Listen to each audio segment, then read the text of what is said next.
Hey everyone, and welcome to Comics from the Multiverse, the DC Comics podcast from MailFuzz TV. I am Pierre, and joining me as always, Matt is here. Yeah, I am. Connor's also here. And hold on, I gotta figure out my new setup. Which way I point? Is it this way? I mean, yeah. Way. There we go. Towards the door. I noticed Matt's finally started putting stuff back on the wall. Yeah. Oh, he's lost something though. He had a Supergirl one up last week. Yeah, it's just that my camera moved because I had to plug in my headphones. Ah, okay. So, because the camera's attached to the computer. Every week, it's just going to gradually come in to new stuff. I can see it in Skype actually. Yeah, it's still there. It's just off to the, two off to the left. And then right above that's my Haunted Arkham, which you can kind of just see on that. But yeah. Also, Connor's back. Because Connor missed out of 4 episodes. He missed 3 of them. Yeah. A couple of different things, but work's easy enough now. So I should be good for Saturdays for a while. So. Yeah, so because when you're made the boss of the airport, you take your own off days. So. Yes. Maybe an uptick in air traffic casualties soon. Just for the record, forewarning. Connor's like, yeah, they had it coming. Maybe avoid the skies for the next little while. Yeah. I mean, that's usually good advice. So we thought Santa's going to be so screwed this year because Connor's maintaining the air traffic. Joe, I love the implication of that, isn't because he has nothing to do with controlling Santa's sleigh. It's just more that there'll be so many planes just whizzing around in the sky that Santa's going to have to dodge, jets left and right, trying to make his deliveries. There's way more planes than you think going over. Like if you go on something called flight radar, it's stupid how many are above you most of the time. You're like, how are there that many? Is this an app or is this a website? Website. Oh boy, I know what I'm doing after the show. It's cool. Because see, where I live, we have a proper view of all the planes coming in. And for a while, another part of town was trying to get it to they can't fly over us because they make too much noise. But I welcome it. I like seeing the planes. Matt's going to buy a new TV monitor for his living room just so he can have the map with this info on it at all times in the room. Yeah. Just so he's always got the map with all the radar information, just so he knows where all the planes are at any given time. Yeah. For no reason, just because he wants to feel like he's got a command center. Every 5 days or so, I'm gonna yell, "Holy shit, that's Jason Bourne!" Just because that's what you have to do in front of a monitor like that. You also need to get a bunch of clocks, one set to different time zones, Matt. One for all the different major time zones. You act like I already don't have that. Yes, well. We talk about DC Comics on this show, and coming up on this week 1 edition, we have the debut issue of Grant Morrison's The Green Lantern with issue number 1. We have Batman 58. Oh, we're off to a good start. 11D. We're off to a great start this week. We have Justice League number 11, Green Arrow 46, Adventures of the Super Sons number 4, Sideways Annual number 1, and Connor should have Red Hood and the Outlaws Annual number 1. I do. Hey Connor. Yeah. I saw on Reddit that Red Hood's coming to Titans, so be excited, buddy. Oh yeah, I know. I think he's in the next episode. It's pre-Red Hood though. It's just. So was the Doom Patrol a backdoor pilot? Yes. Am I gonna have to? Yeah, pretty much. And it was awesome because it was actually really good. Pretty great. Yeah, it was legitimately funny and delightful. Can I just watch that episode without having watched the rest of Titans? You probably can, yeah. Okay. Because you guys aren't making me feel any better. Because I remember saying, I'm going to let it go 3 or 4, and then let you guys let me know. And then you guys have just been... Overall, it's not worth watching. Not really. Yeah. I mean, it's not the worst. It's I like the Nuclear Family as villains. They're really interesting. Yeah, they're fun. When it gets schlocky, it's kind of fun. Yeah, I don't necessarily think Starfire should be stabbing people in the knuckles with a fork, but it is entertaining to watch when it happens. What is this show? Johns, what are you doing, bud? Did you... Yeah, Johns actually wrote the Doom Patrol episode, though, so... But I know I know he's pretty involved. No, like his name's all over the. He's heavily involved. I mean, he's not the showrunner. Stargirl, he's actually show running. So we'll see how that pans out. But he's somewhat involved in most of the shows. Yeah. Worth mentioning actually, there was a big casting dump for Swamp Thing this week, a TV show. They've cast a lot of the major roles now. Yeah, it's good. So just on the Doom Patrol thing, it's worth noting that the only weak link is being recast anyway, and we're getting Timothy Dalton instead. So, looking forward to that show now. So who's that? Is that the Native Man? Chief. Who? Chief. Oh, Chief. Yeah, Calder. Yeah. Calder. Yeah, Brendan Fraser's voice is there as Robot Man and whatnot. Homer as Negative Man. Yeah.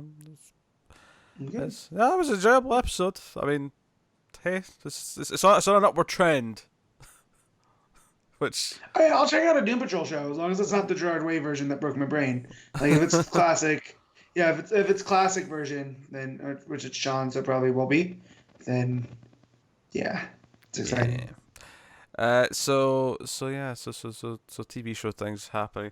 Yeah, not a lot of news still. We're in a very quiet period for actual comic book news. Yeah, it's because we've got all the new books starting next month. I'm seeing all the adverts. Yeah, it's been a while since we've had some juicy news to talk about. I guess I should just be happy about it and just move on with my life. But I don't know. Sometimes some excitement is good. That's all I'm saying. Some excitement is nice. And we're at least a couple of weeks away from glorious sales figures. So yay! I'm glad I missed that one. No, it was a good sales figures episode. Oh, you missed a hoot, Carl. Sorry, Matt. It's okay. I'm just gonna start writing it down beforehand. It was juicy. Don't you dare! No cheating. I will not have corruption on our sales figures discussions. Thank you very much. I will not have it. Will not be tolerated in any means. I won't write them down. I'll just store them in my phone. It's fine. I don't know how they got there.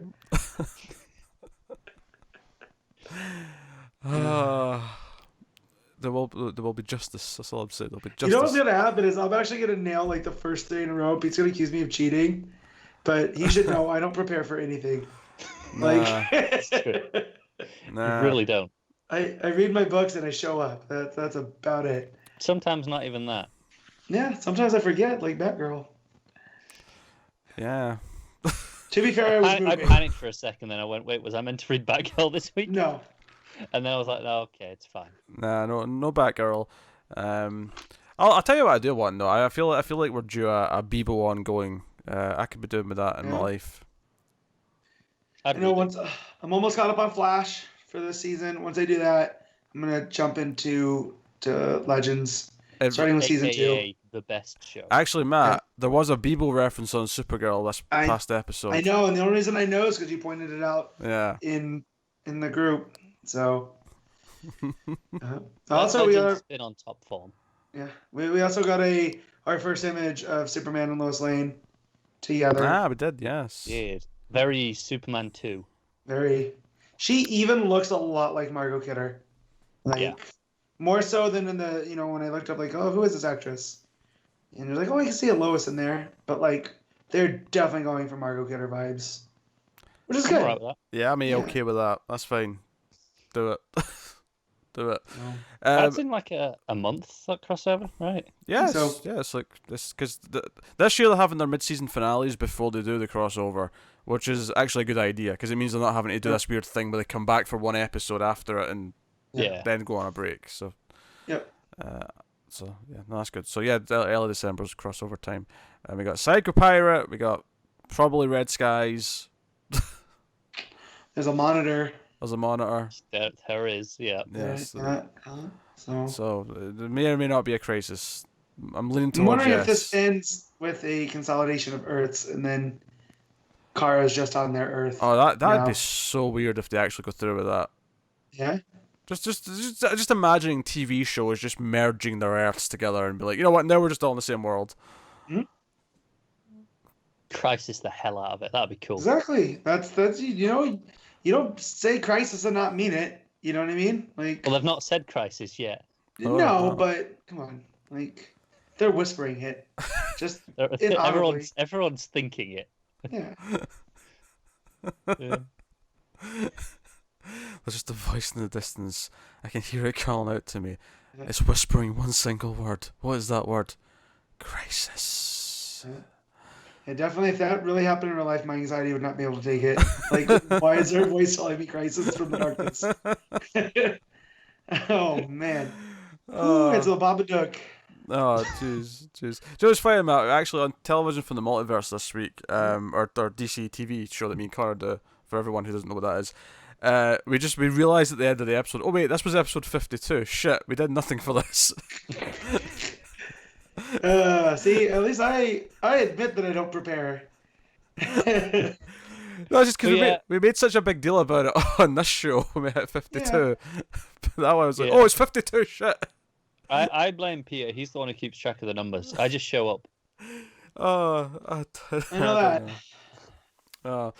Anyway, so we put out the word for a couple of questions. We have a reasonable number of books, but we'll answer one or two, I think, just to have some other conversation going here and keep the show lively and meaty. So I'll answer a couple from Buana Beast, who asked us a bunch of questions on YouTube. I'm going to pick two of them for us to discuss. So here's more of a character question. Since Rebirth started, has anyone written a character that made any of you change how you felt about said character? He would say Hawkman because of Venditti and Hitch, for positive reasons, and for negative reasons, Miss Martian and Titans. So I mean, my mind jumps to Lobdell and Rick. I'm glad that was the layup. Like we alley-ooped that one. I feel that's a really boring answer though. Obviously, I know, but it's just so easy. I mean, obviously, I think that's so extreme though. I think here we're looking for something that's a bit more subtle. No, something that's just a slight. I'll think about it probably. I agree with the Miss Martian one though, because I really didn't like Miss Martian in that issue or two of Titans. I'm okay with her so far. Yeah. I mean, she's not traditional Megan, but I think she can grow into it. It's still early. And she hasn't been around that much. Yeah.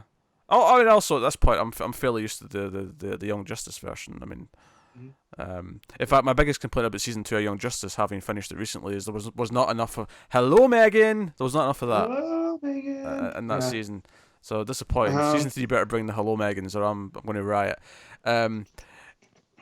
So, character I see differently based on how they've been written. Based on Rebirth, I think as a positive would be Jessica Cruz. Because she's kind of like, sure, she was around before, and she was. I didn't really care. I think that's why it's a murky one though, is because she was kind of around a little bit, but she wasn't really like a full-fledged character who had an ongoing story until. Yeah, but Rebirth changed that, so I think that fits within the form of the question. Like, since Rebirth. I'm trying to think of more characters who were constant things before, who it's like my mind was changed a little bit because of how they were presented. Damien's been pretty consistent. I certainly am way more into Wonder Woman than I used to be, but I don't know if that's like had I read Rucka's original run, I might have felt that same way. Yeah, I don't think it's been a big shift in direction. Yeah. For Wonder Woman. No, it's just you've no, but more. even reading the first part of Rucka's Wonder Woman, I still feel the Rebirth stuff is a little bit better. So I'd probably agree with that. I'll probably agree with that. It's so consistent. So I'm just. It's more tight because you could tell that he had an endpoint. He like, this is how many issues I'm gonna do. I'm gonna tell the full story. Whereas it felt like his earlier stuff was comics, just like, okay, this is gonna go month to month. I'm gonna do this arc and then this arc and then this arc and then who knows after that. And then he did another one. So, but I'm trying to go through. I guess I would jump onto Hawkman too, because it's a character I really didn't care about until they turned him into Indiana Jones. Actually, I do have kind of an answer. For me, because I intentionally went back and read more comics about this character because of the portrayal in Rebirth, and I don't necessarily think it's because the writing of the character necessarily changed. It was just that as a character that I hadn't really delved into yet. But I think Cassandra Cain for me really falls into that, where I hadn't really read any of her Batgirl stuff before. And then Detective Comics made me really give a shit about her, and I've since went back and read a few volumes of her original Batgirl run and really like it. So I guess that kind of counts. Oh, Clayface. Yeah, so actually, Clayface. Clayface, big time. Yeah. Clayface. I Yes. was gonna say, well, there's been a misstep here or there, but I think King's Batman's the most I've cared about Batman in a very long time. Oh, and that started with Rebirth. So that's positive. I'm trying to think more of some of the negative ones, and I don't really have I think any. it's harder because the negative ones we usually just stop reading the book. Yeah. Yeah, that's true. I guess the question is then, is there anything you dropped that you wish you wanted to keep reading, but you just couldn't because you didn't like it? Orlando's Justice League of America. I was all into that book, and then just couldn't. I guess it doesn't count for team books, though, because that's a lot of characters as opposed to just the one. Well, see, most of mine would be team, so like Teen Titans along the same line. I was really enjoying what Percy was doing, and then they had that shift. So... Yeah. I don't think I've got anything else. I'm a little bit worried about Booster right now because of Heroes in Crisis, but that's the point of that. So I'm gonna give it legs. Let it walk about. I have never heard that used in that. I'm going to give it legs. Yeah, I'm gonna let it go, let it walk before I'm like, well, this is not my Booster Gold. Do you know why I think this is kind of a tricky question? For the most part, Rebirth was about re-establishing characters back to who they were meant to be. So it's kind of, okay, here's for the most part, a very classic portrayal of the characters. So it's kind of, there's not a lot of changing my mind going on. It's whether or not I happen to like them or not to begin with. I think it's more about just the quality of the writing in that sense. Then, just to go back before New 52, could a writer then have made you reappreciate or reevaluate a character based on their run? Oh, of course, Wallace, like he had that stretch in Flash and then in Deathstroke, and then in Teen Titans, where I think he was more interesting than he had ever been, because pre-Rebirth he was just always kind of there. Like, he's very bland. Yeah, and like they went and made him Kid Flash, and it fell flat. But here they really turned him into his own character. Yeah, unfortunately it's been a little bit rough recently because of his attitude change for this new Teen Titans direction. We're not reading that. But yeah, no, in general, sure. Yeah. All right, okay. And then the other one here is, do we think Earth 1 is dead because Black Label's a thing? And I think this is an interesting question, because I think there's been several times over the last 5 years where I've thought to myself, Earth 1 is dead, and then out of nowhere, they'll announce a new Earth 1 volume. I think right now is the most alive it's felt in years. We had Green Lantern earlier this year. We've got a second Wonder Woman volume coming in the next month or two, I think. It's coming pretty soon. I thought that was already out, but yeah, whatever. Either it was just came out or it's about to come out. Around about now. We had two this year, though, is the point. 2 this year. The thing with Earth 1 is it never felt like an Elseworlds, whereas a lot of Black Label feels like it could be Elseworlds. Yeah, I still think... I really like Green Lantern Earth 1. I thought it was a really cool sci-fi take on the story. I think I'm a little disappointed because I think when Earth 1 was first announced, I thought, this is going to be DC's Ultimate Universe, right? And the problem is they're just too spread out to actually ever feel like a coherent universe. They're just, they're a mixed bag in quality. Some are great.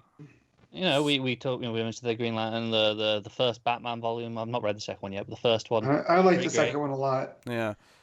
Wonder Woman, the Morrison Wonder Woman ones. I have not gone to that one yet either. Yeah, the first one's really good. Arc, right? Yeah. The first one's really good. But that felt like that could have been Black Label before Black Label, though, too, because it's not... Like, it's just changing her ever so slightly, Yeah. But then, on the other, you got something like Lemire's Teen Titans ones, which not so great. Yeah. Yeah. Which is weird, because it's Lemire, and I expect... Right, usually I love Lemire, right? Yeah, he was, I think, swinging too wide with it, Like, yes, it's Teen Titans, but he took it a little bit too far out, I think.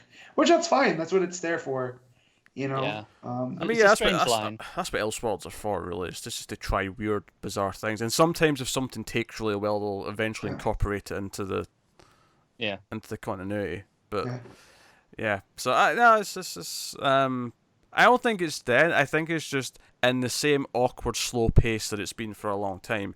I feel like we won't know if it's dead until it goes at least a year and a half without an announcement. Yeah.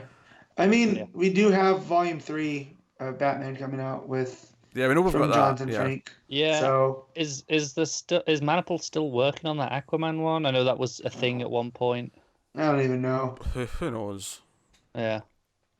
Is there going to be other volumes of the other ones? Is a Green Lantern Volume 2 on the cards? I don't know. I remember there's supposed to be a Batgirl. I remember hearing there was a Batgirl Earth one that got completely scrapped too.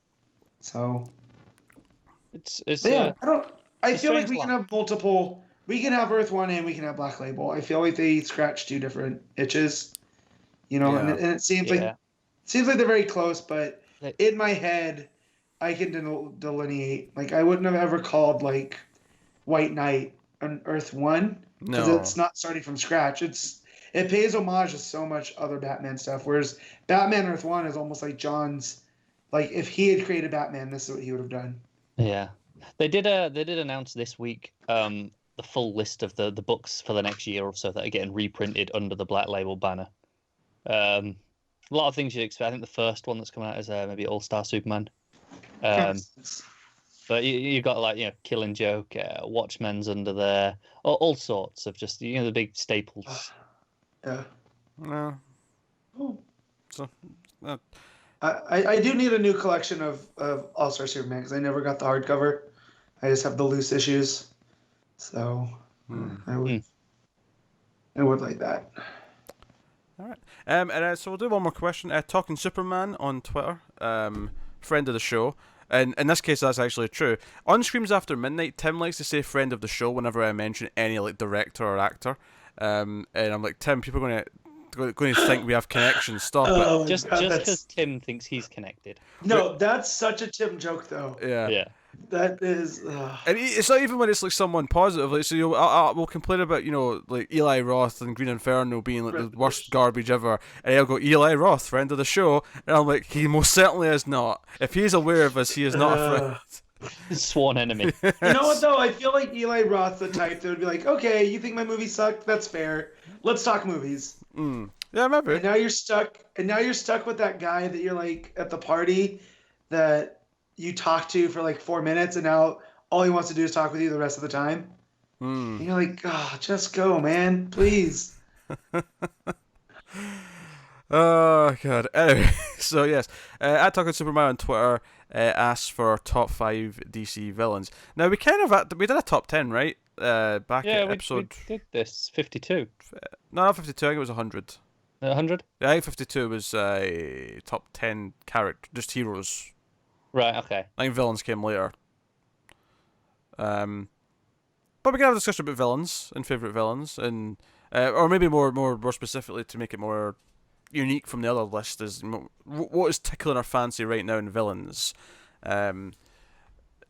Favorites, ones we're hoping to come back, that kind of thing.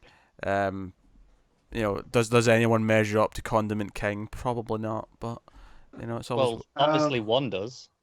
Well, one does, yes. Well, yeah, a certain Mr. Kite Man. Yeah, say Kite Man would have words with you. Villain. I don't know. Is he really a villain? He's more of an anti. He is going the way of Harley Quinn, where everyone's going to be buying Kite Man merchandise and will not be able to. What about Minister Blizzard and Cold Snap, Pete?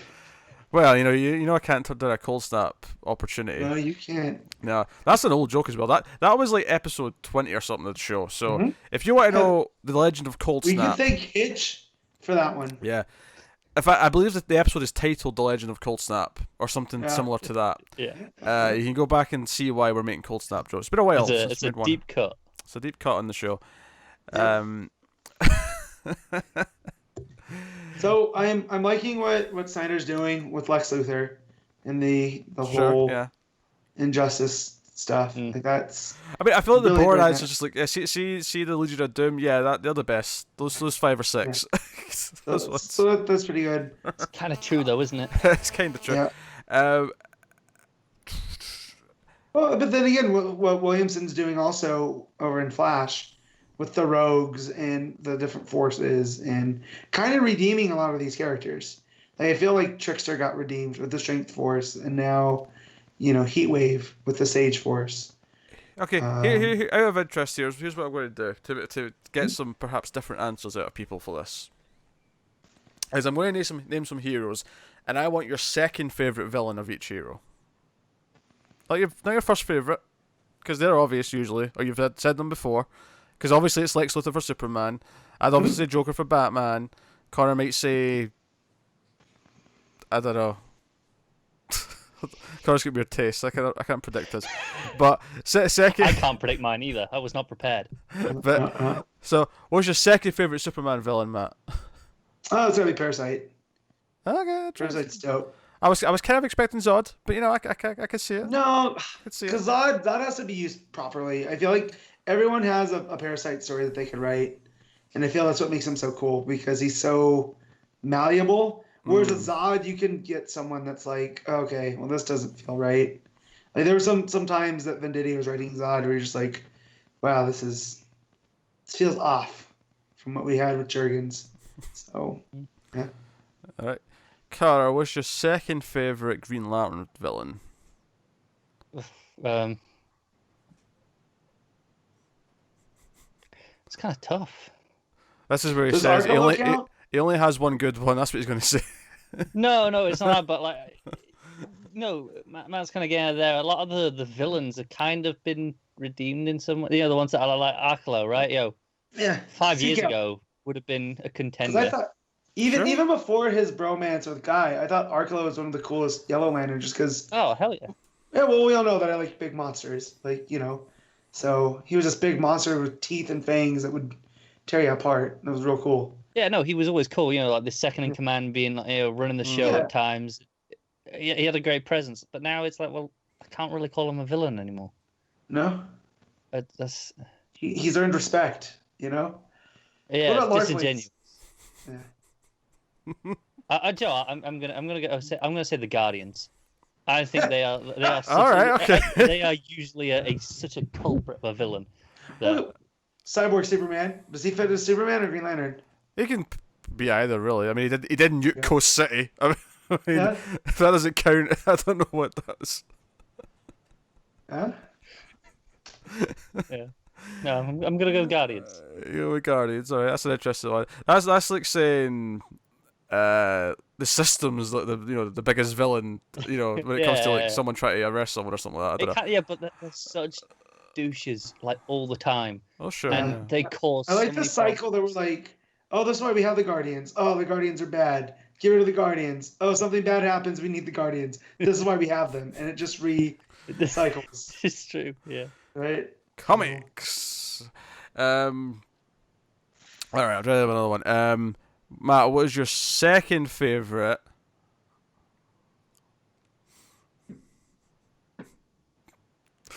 Okay, go ahead, easy one. Wonder Woman villain. I was going to say Booster Gold to be a dick, but I don't even know if you could think of a second Booster Gold villain. Oh, I mean, you have Paradegaton. You got like time traveling villains. Well, the point is I couldn't think of two Booster Gold villains, so I wasn't going to ask it. Yeah. I'll ask things I could answer. So potentially. Second favorite. Well, if I put Jason at 1, that means Cheetah's 2. So. No, see, I'm going to counter that by saying that if you like the villain, then you enjoy stories with said villain, and you do not enjoy stories with Jason. So I'm disputing that greatly. He's a terrible villain. So yeah, if Cheetah's number 1, just because of the whole Barbara Ann stuff, I've really taken a liking to Cersei from Rucka's run, and then her popping up in Witching Hour. I'm glad they kept that same version. I just think she's like this. She's kind of what Loki is to the Marvel Cinematic Universe. I feel where. Yeah. You can't trust her. She has her own motives. She might be her hero 1 minute, but isn't necessarily just evil. I mean, when it comes to Wonder Woman, I mean, Cheetah, Ares, Cersei are kind of your big 3, and then you've got your B tier Wonder Woman villains like Giganton, characters like that. Dr. Psycho. He's probably in the upper B tier. Dr. Psycho in the right hands is utterly terrifying. Delightful. Like, I remember the rumors of Dr. Psycho being the villain in the movie, and they were going after Tyrion. I'm blanking on his real name. From Game of Thrones, Connor. Peter Dinklage. I know. Dinklage. There you go. Thank you. Watching you struggle.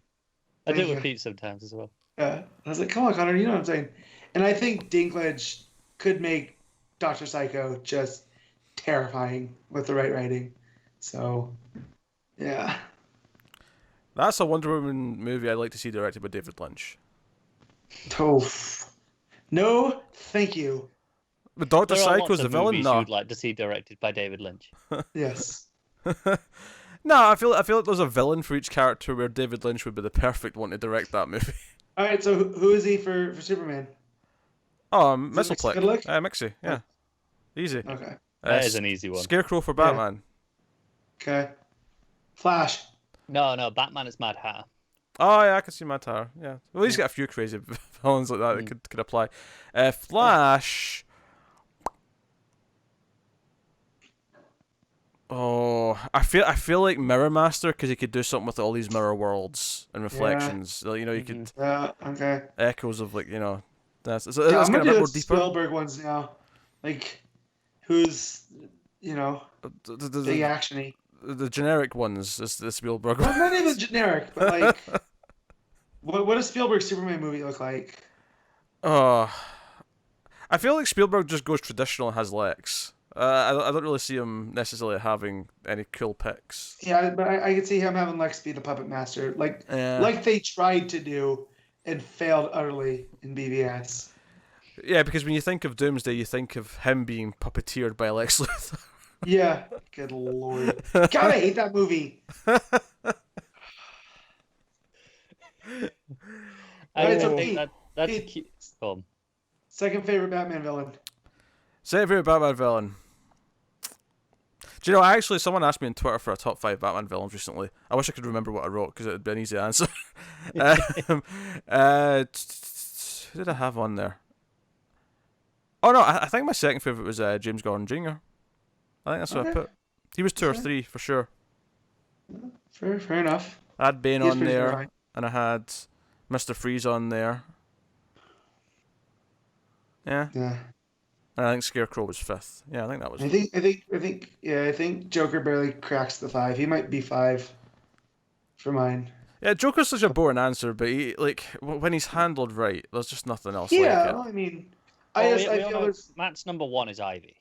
Yeah, well, Ivy and Two-Face, depending if she's a villain or not. You know, if she is a villain, then yes. If not, then she gets bumped down. It's that thing about Batman villains is you could easily do a top 10 and have it be 10 great villains, because the guy's rogue gallery is ridiculously insane. Well, and depending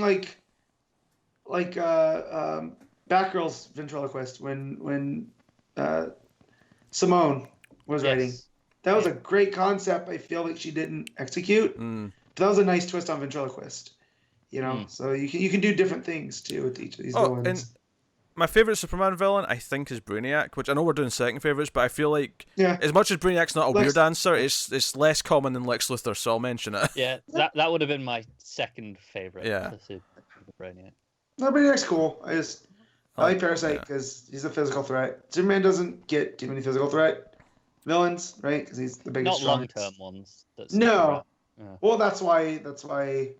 What's his name in Superman right now? In Bendis. Rogol Zar. I keep wanting to call him Kanjar Ro, and I know that's not true. Because Kanjar Ro is a completely different character, but it's just because of the sound of it. Rogol Zar, Kanjar Ro. Yeah. Okay, who have we not done? Who have I not asked you about yet? Second favourite Aquaman villain, Matt? It basically boils down to Orm and Black Manta, right? So it kind of does, yeah. It's whoever you put in 1, that's who 2 is. I've really taken a liking to Orm right now, just from the Mara mini and then stuff that happened in Justice League. So, is he 1 or is he 2? I'm not too sure.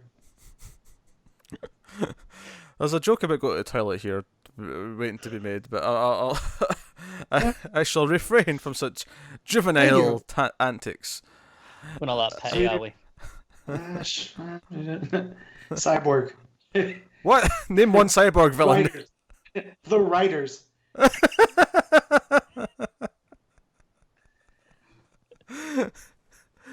Oh dear.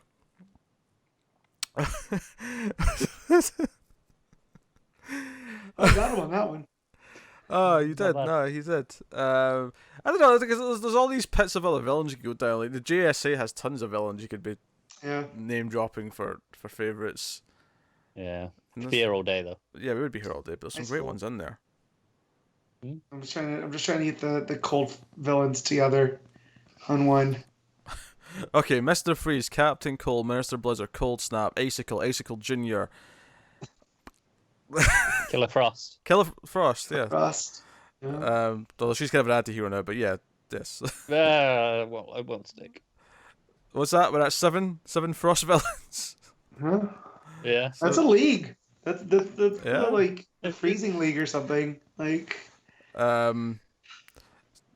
Surely they have to have like an ice hockey theme or something like that. That's got to be their thing. By the way, I came across last week the designs for the Metropolis Mammoths, which was the hockey team from the Button. Mm-hmm. And DC, if you are listening, please make those a thing.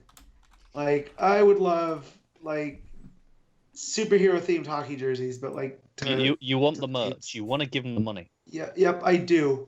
Because the Mammoths, it might be orange and blue, then it's kind of like the Islanders colors. But those were some slick looking designs out of fabric. Like, produce this, please.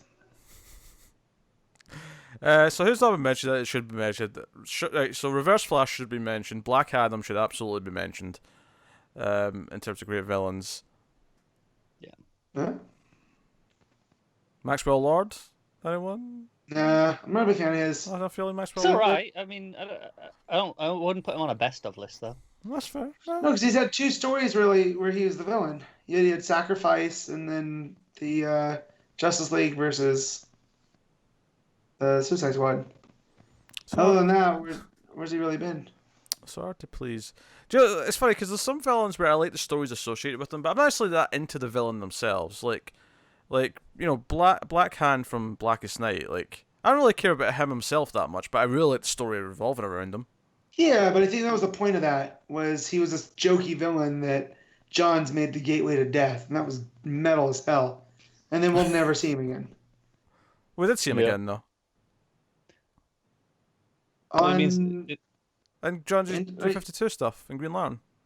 Well, yeah, but not. I think he meant like post Johns. Oh, okay, post Johns. Yeah, right, post Johns. Like he's not there. I thought he just meant post Blackest Night. No. He meant after Johns finishes his story and wraps up with that stuff. No one else is going to pick up on it.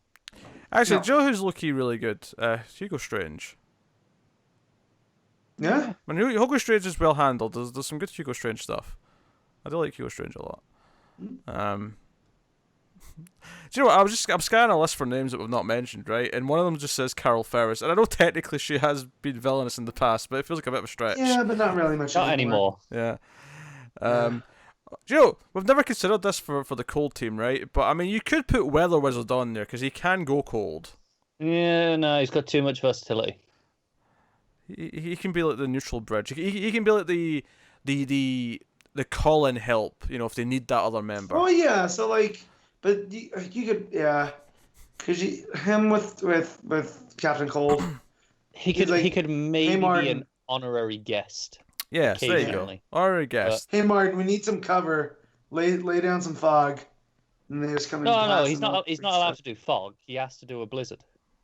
Okay, well, then what's the point of having Minister Blizzard? If you're just gonna have Weather Wizard doing the blizzard. Well, he can find something. Because you can have a blizzard within your blizzard, so you're blizzarding while you're blizzarding. Yeah. I think with that we should talk about books because we ain't gonna top that. Blizzard, you're blizzarding. Probably true. Although I am shocked Matt's not mentioned Starro up to this point. Well, because he's not a villain anymore. Jarro's dope. Jarro is so cool. Alright then, that'll take us on to the first book of the week, which is The Green Lantern, Issue 1.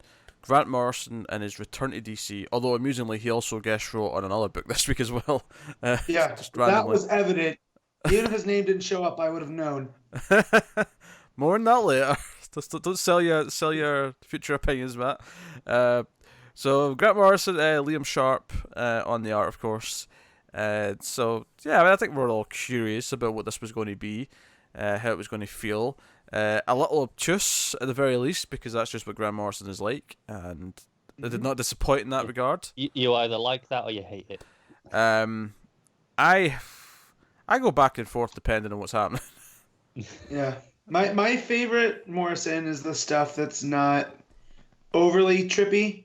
So like most of his Batman run, like he did this series, I forget for what company, called Claus, which was about the origin of Santa Claus. Yeah. That got trippy in parts, but for the most part it was just like the straightforward story. I was hoping that for here, and I feel like I got a mixed bag. Okay, mixed bag from Matt. How did you enjoy it, Connor? I very much enjoyed it. Quite a lot. That was somehow very positive, yet sounding half asleep as he said it. That was that was a very solemn enjoyed it. Yes, that was a magical rendition of praise. It was praise. Get over it. How'd you feel, Pete?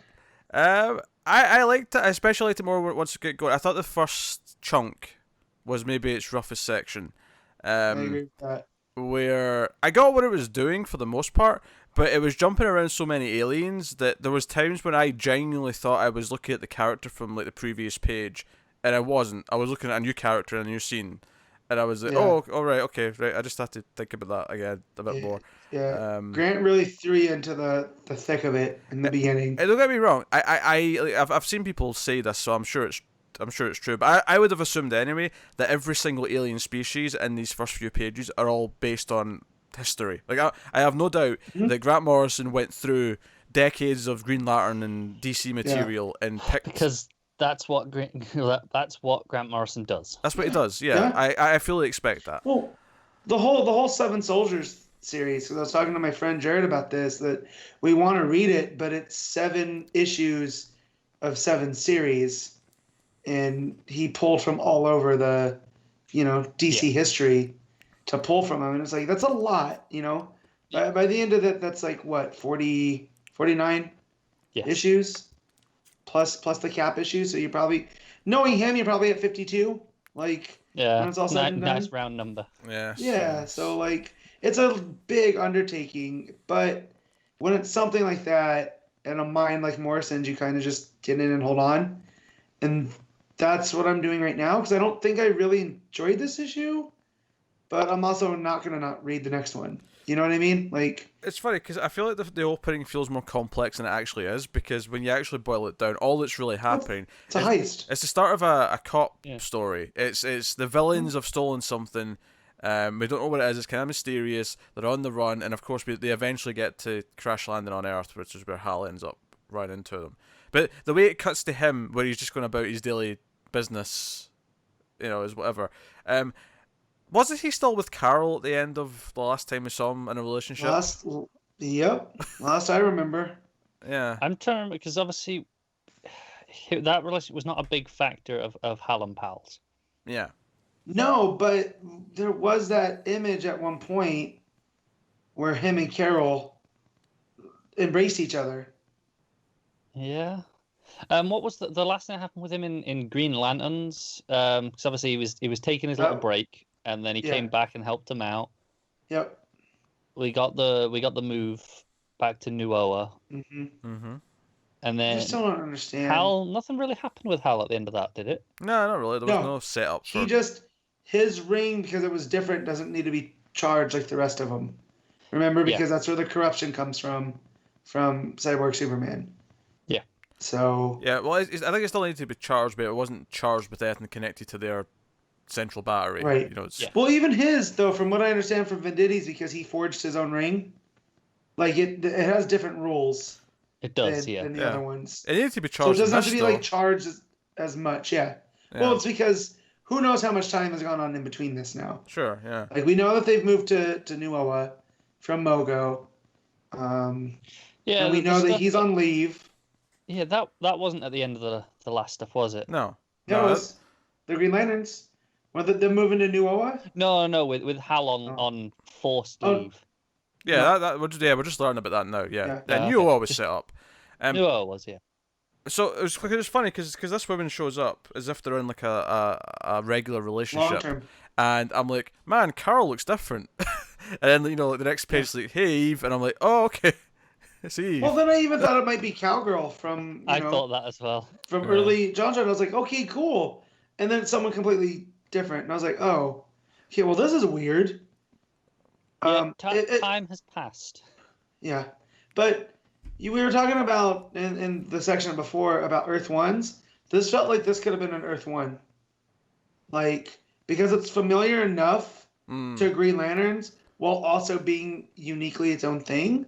But then it starts to tie into stuff that's going on that had just happened. Yeah. So I'm just like, oh, this is weird. The skeptical side of me says that we're using Eve here because Morrison plans to kill her by the end of his tenure, and that's why it's not Carol or even if he even wanted to use Cowgirl. It's kind of weird how she just disappeared, and she's been gone for a while now. I feel like if he wanted to, he could kill Cowgirl. Probably. I don't think there's going to be a huge editorial backlash from that. He'd probably get away with it, but he may have more. Yeah. Quite a raunchy scene actually. They have quite a lot of panels going on there. Well, again, that's what made me feel like it was an Earth One because there's different rules. You know what I mean? This is a regular DC comic, so I was like, wow. Yeah, how did you feel about the random weird joke about people driving by seeing the homeless? Like, it looked like homeless people fighting Hal Jordan to them, and like, they're training for the homeless fight club or whatever it was. For bum fights. I was just like, man, bum fights hasn't been a thing for like years. However terrible it was. But yeah, but see, this is where I like Morrison because the type of alien that we get, it's this hive mind. Yeah, and it's trying to approximate human language, but so it just feels wrong when it's talking. Yeah, and that's how Hal knows something's up. So I like the pacing of that scene. Or even, and again, I'm assuming this is something he's pulled from an old Green Lantern comic, but even the idea of there's a Green Lantern who's actually like a sentient virus. Sentient virus. But there's like a floating finger for the ring for said virus to wear. I mean, that's just such a weird concept. But so he sees the crash ship and he's like deja vu, because obviously it's very reminiscent of his origin with Abin Sur landing. And he's like, hey, there's this thing, you gotta catch these criminals, they're on Earth, and he says his oath, he's in his suit. I do like how classic the suit looks in Sharp's art. This book looks fantastic. Like Liam Sharp, it reminds me of Kirby, but it also reminds me of current, like contemporary. I can see the Kirby, especially that first page. Yeah. The huge imposing power battery. Yeah, I think it looks really good, but I don't think it looks as good as Wonder Woman. I disagree with that. I feel that they're in two different. I'm not. I feel like his style. You can still tell it's Liam Sharp, but I feel the style here is a little bit more loose. I'm not in love with every page, right? There's some, like, I love the page where he's suiting up for the first time. I love that big power battery shot. I love some of the stuff with the alien ships like flying away and all that. But there's some pages where I'm not as into it. The page where he's got the big green hand holding people, and then the bottom panel is like a 16-ton weight on the villain, right? The big, those parts are fine, but the big full shot of him on that page, I think looks a bit off. He looks really kind of, his legs look unnaturally long, and his face looks kind of weird. I don't know. It feels a bit off to me. I can maybe see the legs thing. The face looks fine to me though. And I don't know. It's all just a bit too much with the squiggles on the background as well. I wonder if maybe there's a bit too much going on, because obviously you mentioned the finger there, and I think you've misread that, because I think that was the finger of the main alien, and it got bitten off by the fly. And the virus was just inside his body anyway. Like, that's how their partnership worked. He just lived inside him. Yeah. Oh, okay. So I wonder if it's just... either way, he's kind of right, though, because it's this lantern as a finger wearing the ring. It is at this point, yeah. Yeah, but I'm wondering, like, because I love those pages, but there's so much going on. I wonder, did you maybe just kind of miss the panel, like, with it, or like not quite catch it? Because it's much more detailed in all the background. I'd have to go back, but honestly, that's probably my biggest complaint with some of those pages. Is I think some of them were just too busy. I'm trying to go back and find it. But that second page, like, because the page, even when he finds the crashed ship and the alien and say that the ship arguably just has a bit too much detail on it. It's a bit too busy, I think, for me. And that's not to say that you can't have a busy design that I'll like. It's just something feels very much like Alien to me, though. Like it feels like those ships. It does feel really kind of like the stuff in the Earth One Green Lantern book. Yeah, but I like that. I like the look of that more, though. I think the art in Green Lantern Earth 1 was better than this. I think it's just coming down to subjectiveness. Like, that is, but yeah. I'm just trying to articulate why it's not like a complete knockout the park for me. There's a lot of great art in this book. This is not me trying to, put it down.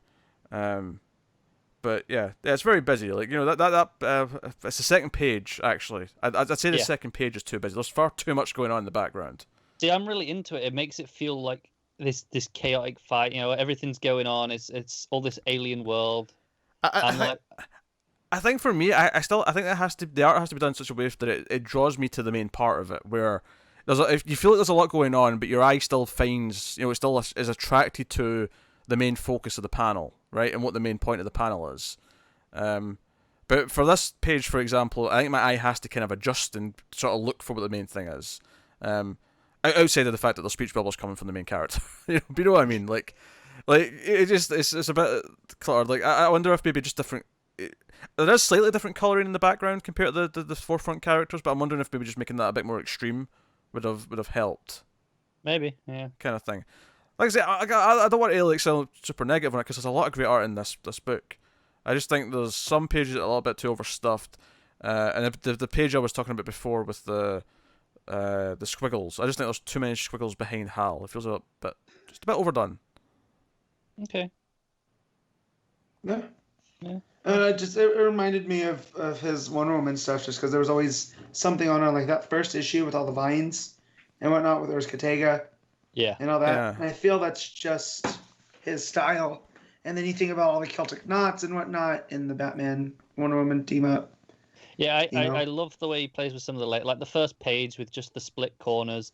There's the page after the Book of Oa stuff where it's just different angles for the panels. I think it's like these diamond shapes and arrows, and it's really interesting. Actually, I'm going to make a leap here. I think it's actually the colouring. I think there's too many colours. Yeah. And I'll tell you what I mean by this. That could be it. The page with the big squirrel, when the big squirrel alien gets really tall, right? And it's like a full page spread of him, but there's a couple of panels of Hal at the bottom and the top. And he's the big squirrel alien saying "agree," whatever that is, right? It's the sound he's making, right? That panel, that page has a very simple color palette where everything's kind of a tone of the same color, and it's just the space behind him in the night sky. Everything's kind of got a sort of orangey, browny tan kind of shading to it. Yeah, until you get to the green glows. Yeah, I think that page looks fantastic because I think the coloring being simple actually helps the excessive detail in the line work. Out. Yeah, I think I like that page much more than some of the other ones where it's just color everywhere. It feels like there's more restraint and it has more of a style. And because of that, the green in the panels with Hal pop a bit more because it's like, oh, here's the green one. Yeah, that's fair. I'll agree with Pete on that one. The coloring does feel different. Like it is. And I wonder why he chose to do that. It's playing a lot more with the glow of the green at points, and it's really making it kind of scratchy into the darkness. Well, it's just funny because the page after that one, I think the bottom of that page with Hal flying up and there's all these green streaks down below him, I actually think looks really good. I think that looks much better than the other page with the squiggles. I see the page with the squiggles just about where the light's coming from his hand, right? Yeah. Mm-hmm. Yeah. I don't have a problem with the colours on that page. I think the lighting in that is gorgeous. Joe, I think it's just too much. It's just it looks less like Green Lantern effect and more like some sort of magic effect I'd expect off a Zatanna or something like that. It looks too much like smoke. Well, okay, I can see what you're getting at. I don't know. It just feels a bit off to me. Whereas a few pages later, those like harsh streaks against the space, the black space in the background, and it's these green streaks coming from his body, and sort of behind them. I think that looks really nice. That looks really pretty. So I don't know. Like I say, there's some pages I don't love as much. There's other pages I think are really, really good. So yeah, the Book of Oa has been infected. They can't trust it because they've noticed that there's been some manipulation and some details and alterations have happened. Yes, I wonder who could be to blame. And we see the Book of Oa, and there's a symbol in the Book of Oa. Matt, bring it home for us. I was just looking up Liam Sharp and his background to see what in his art, He wasn't listening. He wasn't listening. Matt, bring it home was tell us what the symbol was. Oh, sorry, I wasn't paying attention. I thought you were telling me. I thought you were trying to get me to pay attention. I was going through Liam Sharp's stuff. Hold on. We'll come back to Liam Sharp's stuff. Yeah. Yeah. Sorry, I was only half listening. Yeah, Dr. Manhattan, Matt. I was looking for Dr. Manhattan. Oh, yeah, in the book. Yeah. Yes, the Book of Oa. Yes, we're talking about. Yeah, I remember seeing that earlier. Huh? You did read this, right? No, I did read it. I read it on Wednesday, and it's been a couple days. I felt for me that was like one of those memorable moments of, oh shit, we're dealing with Manhattan Fallout in this, which was not something I was expecting. I'm skeptical. Like, part of me is like, oh, this is cool. It's tying in, but part of me wonders if it's just a case of Morrison wanted an excuse where they couldn't trust the Book of Oa, and this was just a convenient tie-in he could make and say, okay, it's Manhattan. Is. No, it probably is, but it's possible that Hal might do some investigating. Maybe, yeah. Yeah, because this does have the feel like, because it started off with a heist, like Pete was saying, that's like a cop book, But I could see it going into that kind of noirish, him going into these dirty back Morrison, rooms and whatnot. He was, when the book was announced, he kept saying he wanted to make it a cop book again, right? He wanted to bring it back to basics, but let's be honest, it's Morrison, so it's not going to stay at basics. Yeah, but here's the other thing, though. I think we expected that it would be fairly standalone because it's Morrison. I think we almost expected that it would almost ignore continuity, because he's done that in the past. If it suits him, he will ignore continuity and not give a shit because he wants to tell his own weird story. He does just do his own thing. So I think that's why it's surprising that he's even got a tie to anything going on. Never mind Doomsday Clock, which almost none of the books have really had much of a reference to in a while. Titans had a few things about Manhattan early on. There's, I think Flash had a someone's behind this kind of thing, but it's not been a ton of it. So Morrison doing a tease like this, and probably a more overt one, given that we're just outright seeing his symbol. Yeah, we'd have probably been guessing that, was this Manhattan, if we were just told about the Book of Oa stuff, right? We would have been going, is that an impact of that stuff? But as soon as seeing it. As soon as they said, it's someone's manipulated, things have changed, I'd have been like, is it Manhattan? Change? Yeah, exactly. But yeah, so actually seeing it's surprising, I think, because of those reasons. So I think the page after that is one of the most gorgeous pages in the book, with the layouts and then that aurora effect at the bottom. Yeah, it's just nice. Gorgeous. That's pretty nice. So one of the Guardians thinks he's a traitor, and even thinks he knows who it is. We already know who it will be. Do you understand, Jordan? So he takes him off to talk, so we don't get to hear the rest of that. And then we get the Black Stars. The final page of the book teases that they have an antimatter version of Hal Jordan, of which they are harvesting his heart to make some kind of Green Lantern weapon. At least that's what I got from it. Yeah, and they're calling him the Weaponeer. Now, this isn't the Weaponeer we had before, is it? No. Didn't think so. Yeah, the Weaponeer was more like... trying to find who he more looked like. But it's much more jacked. Yeah. Yeah, that's the thinking. I'm like, the Weaponeer was obviously a thing, and I'm like, it wasn't a version of Hal before. No, what's notable, he's in a Yellow Lantern suit, and we do know, this is going way back when, correct me if I'm wrong here, but Sinestro originally got his power ring from the Weaponeer, from the Antimatter universe and the Weaponeer. From Quard, because he was banished there for breaking so many of the rules. And Quard goes way back. I've been reading some Silver Age Green Lantern not that long ago, and Quard shows up quite early on in that book. before Sinestro does. So it's a whole thing. And there's even like a coming soon on Green Lantern, like sort of tease at the end with all these different things. There's a Green Arrow team up coming up. There's all sorts. Yeah. Is this just a 12-issue series? I can't remember. Like, I know there was a lot of rumor and speculation. I'm thinking that's what it's going to be. Not officially though, is it? I think it's officially a maxi series, but I think Grant Morrison is, as far as we know, is only on 12 issues. Right, so that's the expectation. But no, that's fine. I was just wondering. But it didn't say 1 of 12 at the. Yeah, I think it's officially an ongoing. So I think there's the option that if he wants to stay on for another 4 or whatever at the end, he might. It could become 16. It could become 20. Yeah. Could become 25. I love on the coming soon page. I love that panel of the correct lantern. That is cool. I like the one right above that of all the different lanterns from the different multiverses. Yeah, there's a Bat Lantern in there. Yeah. Yeah. And there's the Magic Lantern. Gun at the back. Yep, he's the demon one from the Magic Earth. You got what looks like a Bizarro Green Lantern up the front. Yeah. So, no, interesting big concept. So even though it's a bit more procedural, it still has a lot of ongoing threads that are clearly going to be a big deal as we go through it. I would say I liked it for the most part. Couple of busy pages here or there. I think a bit clunky at the start in Morrison's clunky way that he sometimes does, but it's part of the charm. But it's definitely not Return to Bruce Wayne or so some of the Morrison books that I've outright just flat out hated or disliked. You mean like his Action Comics? Oh, I don't like his Action Comics. Yeah, I dislike that. I like it. I like it as well. I like it as a standalone. Like, don't make it. That's not his de facto origin, but I like it for what it is. Yeah, just as a story. I never finished that. I don't think I got to like issue 11 or 12. I think. No, I had a blast with that. No.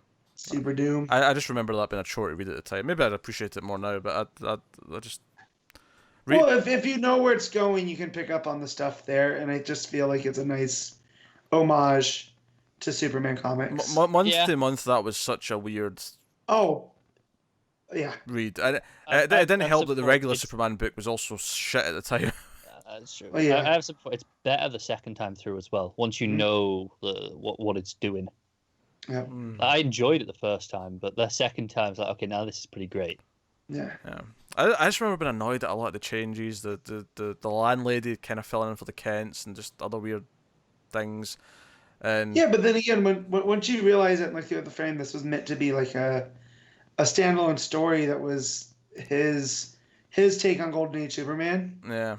Then you're like, okay, well, that was a terrible idea to make it the opening in continuity. Yeah. Yeah. To the whole New 52. So yeah. Also, Shirt and Jeans look can go die in a fire. I want nothing to do Jean with it. Superman is the best. Nah, Jean Superman is not worst. Jean Superman is my homeboy. I will take Electric Blue over Jean Superman. No. At least that's a proper suit. It's not a great suit, but it's a proper suit. Nothing wrong with the jeans and t-shirt. It's fine. Nope. Oh my god! I went to the gym this morning. Every time I move my leg, I pull my hamstring, and it sucks. So if you guys see me fidgeting and hitting my desk, that's why. That's this is why you don't go to the gym. Yeah, but I want to live longer, Connor. I want to live longer, but I also want to eat Taco Bell, so I have to have a compromise. And the gym is that compromise. Oh dear. I suppose we should rate Green Lantern. Unless there's anything else anyone wants to add before we rate it. No, I'm good. Okay. Yeah. I'm pretty positive overall. I'm I'm looking forward to seeing where it goes. Connor seems pretty positive, but I'll ask Matt first. Matt, what are you rating it? Yeah, so it was again. I enjoyed it enough, but like if this was just like a mini series, I'd be like, I'm coming back. I'll come back later. But because it's going to be an ongoing, I'm going to come back. So I have to give it something like a 7.5 in that range. I'll go 7.5 because the art. I did enjoy the art. Okay, Connor. I'm gonna go with an 8.5. I was really feeling it. All right, nah, straight 8 for me. There you go. It was nice that it upticked for me because I was a little bit worried after the first few pages when I was feeling just a little bit, I don't know if I'm into this. But it got better as it went. So I was kind of into those first few pages. Matt, I think your mic's gone. Okay. But don't say okay. Could have just unplugged it. Yeah, if it's gone, it's gone. Just do it. I'm trying not to die here. All right? I'm trying to get to the break.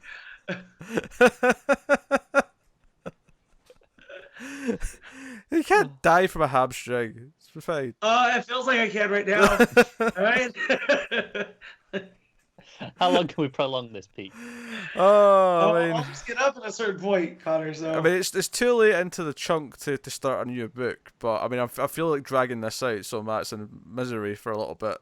God damn it, I hate you so much right now. For the audio listeners, he's like shuffling from side to side like every 5 seconds. It's like he's leaning to the side to let a fart. He's just like, yeah. Still trying to straighten my leg without knocking out my computer cable. All right. Well, if Matt's sort of fixed himself out, and I think so. I'm just gonna sit as still as possible. Yes, I don't fancy your chances, to be honest, knowing you. No. We're going to move on to Batman number 58, which is Tom King and Mikel Janin on the art. So this obviously this was at the start of New York, and actually it's one of these things where I don't necessarily keep up to date with what the next arcs in some books are going to be, especially with Tom King's Batman, where he's going through all of these like 3 or 4 issue arcs so constantly. Like I'm not always aware of what the next one's about or what it's centering around. So I'm like, oh, it's a Penguin story. All right, okay, open up. And this is maybe one of the stories that's tied a bit more directly into the overall Bane plot and where that's maybe going long term with the overall plan. So this is about how Penguin is in some way involved with Bane, and that the Mr. Freeze trial was in something to do with Bane as well. And Bane seemed to want Mr. Freeze to be convicted and is not happy that it's not went through. Probably so we can have a little chat with him. Very possibly, yeah. And he's upset that it looks like Bruce Wayne tampered the jury for that to help Batman out. That's what the story that they think it is. Yeah, which I like, because that's what we were saying. Like, well, he's clearly doing it, but so I like in continuity. That's what it also looks like to the people of Gotham. Yeah, I mean, we know he just really 12 Angry Men it and succeeded, but yeah, it looks suspicious from the outset. And Penguin's upset. He's mourning. Love of his life. Yeah. So is this his? We know it's someone close to him, right? Yeah. Because I don't want to step on the reveal that happens midway through. So let me know when we can talk about that.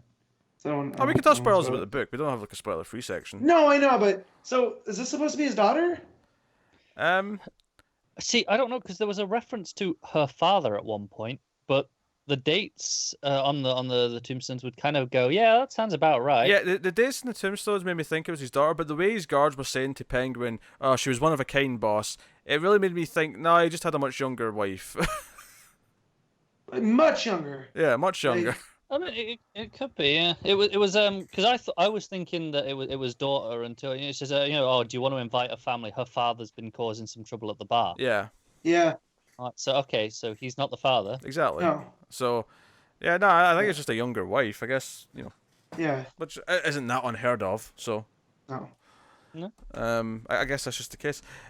So he's like, no, we won't kill Bruce Wayne, but we will go after the butler. And we cut to this wonderful image of Alfred polishing the T-Rex teeth upside down, suspended in the air. That man is so dedicated to his job. I love it. He says because there's been a blood stain there since he calls him Mr. Zoom. Mr. Zoom, yes. The fight with Mr. Zoom. Oh, that was great. Yeah, it was. Even better, I think, is the next couple of pages when Alfred's predicting everything Bruce is going to say to him over the comms. He's just kind of like guessing. And he's not getting it word for word, but he's getting the gist of everything he's saying to him. Yeah. The point's there. Down to a T. But the big twist of this issue, though, is we get this sort of cutting back and forth of Alfred investigating a smashed window in the mansion, whilst Batman's working his way to Penguin, and the big twist at the end is that Penguin, there's a sniper on Alfred, and he's ready to go. And when Batman gets to Penguin at the end, Penguin says, "Right, you got the Wayne Butler, and on your sights." And he's like, "Yes, sir." He's like, "What do we do?" He's like, "No, don't take the shot. Instead, shoot the pilot and then shoot yourself." And you just hear bang bang, and then Penguin says to Batman, "We need to talk." And this is intriguing to me because it very heavily implies at this point, unless this is all part of some master plan in of itself, that Penguin actually wants to work with Batman in some level and possibly tell him about Bane because of what's went down with his beloved. Whether or not he in some way blames Bane and wants revenge, or he just has a bit of a conscience in some way. I mean, I'm not sure which way it's going yet. But see, I like to think of it too as like the state that he's at with what had happened. He's feeling like he's above all this, so he's gonna do what he wants to do. Like he doesn't work for anybody. He's the Penguin. He runs stuff in Gotham City. Sense. So, and now this grief with the loss of his wife, we'll just say that he's like, well, no, I'm going to work with Batman, because we're going to, figure this out. I mean, you could say his hatred of Bane is more just the idea that he's living in fear, that, that if things don't go Bane's way, there'll be reprisals on him. He's no longer the top dog. Yeah, you could just, rather than specific, that Bane had anything to do with the death. It's more just that he's like, no, I don't work for someone. I'm not scared of someone. So it's like, because I can almost see him selling it to Batman. It's kind of that way where like, hey, I'm the enemy, Yeah, sure, I've got my illegal gambling, I've got all this going on, but you can kind of keep me under some level of control. You know how to handle me, but what's going on with Bane is a lot more dangerous and serious. And it also makes me wonder, does he know he's Bruce? There's the whole thing where he's like, no, he's making it clear, we had Alfred in our sights. We could have killed him right now, and then I chose not to while you were here to listen for it. Is that him saying, I know that he's connected to you, now listen, I've made my, I've got your attention, essentially. Yeah. Potentially. And I like that, though, because I like that when I thought they were going after Alfred, I was like, oh, no, like, first we had Dick Grayson. Yeah. No, you can't take out Alfred so soon. I like that scene with Gordon, by the way. Gordon tried to talk about Dick, and Batman just not having it. Yeah, I loved there was a cop on the force. He went through it, and it was real hard, but he came back, and your boy's never been afraid to do what's hard. And I love that moment between him. Like, that's the other one we've talked about before, is like, deep down in my head canon, he knows that that's Bruce Wayne, Gordon. So he's just trying to comfort him as a friend. And I like that. I don't think he needs to in this case, though, because it's not that it's about Dick Grayson, it's about Nightwing, who's connected to Batman. No, I know, but like on the deeper level, you know what I mean? Like, I don't know. I feel it's a little bit more personal. On that deeper level, yes, that deeper level. Yeah. What do people think of it then? We're talking about what's actually in it. Did people like it? Yeah, it's a rebound from. I mean, I liked the last issues, but this is more my speed of what King's been doing. I'm excited that we're getting to like more connections to this Bane thing. Like, okay, so we're getting the idea that he's recruiting more criminals and that Penguin's been in some way recruited but is not very happy about it. Is looking to change it in some way. Because when he first walked in the room, I was like, well, why is Batman standing there? In the prison when Penguin goes into, because he's humiliated, he's arrested, he has to get his head shaved, he gets hosed down, and then he goes into Bane's cell/fortress, and it's actually Nightfall Batman who we know was with Bane because we saw him back in that big reveal at the end of 50, but. It took me a second, but I was like, wait, why is Batman? Oh, it's that Batman. Never mind. Yeah. That's okay. I think this is the most I've liked it in the last good handful of issues. It feels like it's got a direction again. Like, okay, we're moving forward with a plot rather than just dealing with a fallout of some previous things, which I felt had gone on a little bit too long. I mean, the wedding was, 50? This is 58, so this is, 4 months it's been of kind of just all right, here's some Fallout stuff. Some of which was better than others. But it's nice to get moving with the plot again. Mm-hmm. Yeah. Well, see, I liked the courtroom stuff, but that was only 3 issues, right? Yeah, I like the courtroom stuff. Yeah. Out of all the stuff since 50, the courtroom trio was my definitely favorite. The best, Yeah. So I'm looking up this poem that went throughout, and it's Shakespeare's The Phoenix and the Turtle, which is about the death of ideal love. It's about, of course, a phoenix and a turtle. Turtle's a turtle dove, which I have a hard time reading poetry because my mind starts to wander and whatnot. No, I struggle with poetry too. I can read novels all day, but you stick a page-long poem in front of me and I can struggle. I think it's even worse because I read this last night when I was tired, and it's one thing reading a poem when it's in it's properly presented. It's another thing where it's in panel by panel, caption by caption. Over 4 pages. Where I'm the one benefit is that it gives you a clear indication of the flow in terms of this is one line, this is this is one segment. Yeah. And I like that, but I'm just trying to see how it fits into the story. But now that you can make the conclusions because it's they talk about Phoenix and that's something that dies and is reborn. And it creates a cycle. And that the fact that if it was in love with a turtle dove, that's destined to die. And the phoenix, will have to live without it and whatnot. So I got that much, but I'm probably going to have to read what this poem's actually about, or I can see how it fits in with the story. Yeah, from what you're saying, it sounds more like it's about Penguin rather than anyone else. Yeah. So. I thought it was interesting that it was overlaid over the potential death of Alfred, right? Where it was the idea that Batman will live on because it's this legacy, this mantle. Even if it's not always Bruce, but the people in his lives, the supporting casts might not always be there. He won't always have an Alfred to rely on. Much like the story, the fairy tale story from last time. It doesn't surprise me that this probably has a double meaning where it fits for Penguin, but it also fits for Batman in some way. Yeah. But no, it's interesting. It was definitely the more awkward part to read, but the art was so pretty that I was carried through the plot of it very, very easily. That double page spread where he's busting into the iceberg lounge where Batman and he's fighting all the Penguin's goons, and the poem. I might not have read the poem because I was just looking at the art. I was like, oh, this is all poem stuff, okay. I've been there. Yeah, it's good week for art. Oh yeah, Janin is always a treat. Janin, Sharp, and Manapul all in the same week. So, I thought it was a solid issue of Batman. I'm excited to get back to the Bane stuff and the teases and the idea that Penguin, in some capacity, wants to work with Batman to take him down. Because I'm curious, when we come to the next issue of Batman. How much has Batman learned? How much, or maybe we'll get the conversation itself, or if it cuts ahead. How much does he know now? What is Penguin outright told him? Does he know about everyone who was in the room at one point? Does he at least know that some people are involved? How much? I'm just curious. But I'm intrigued. I'm excited. So I guess we'll rate Batman out of 10. Matt, what are you giving it? Yeah, it's 8.5. Thoroughly enjoyed this one. Connor? It's a solid 7.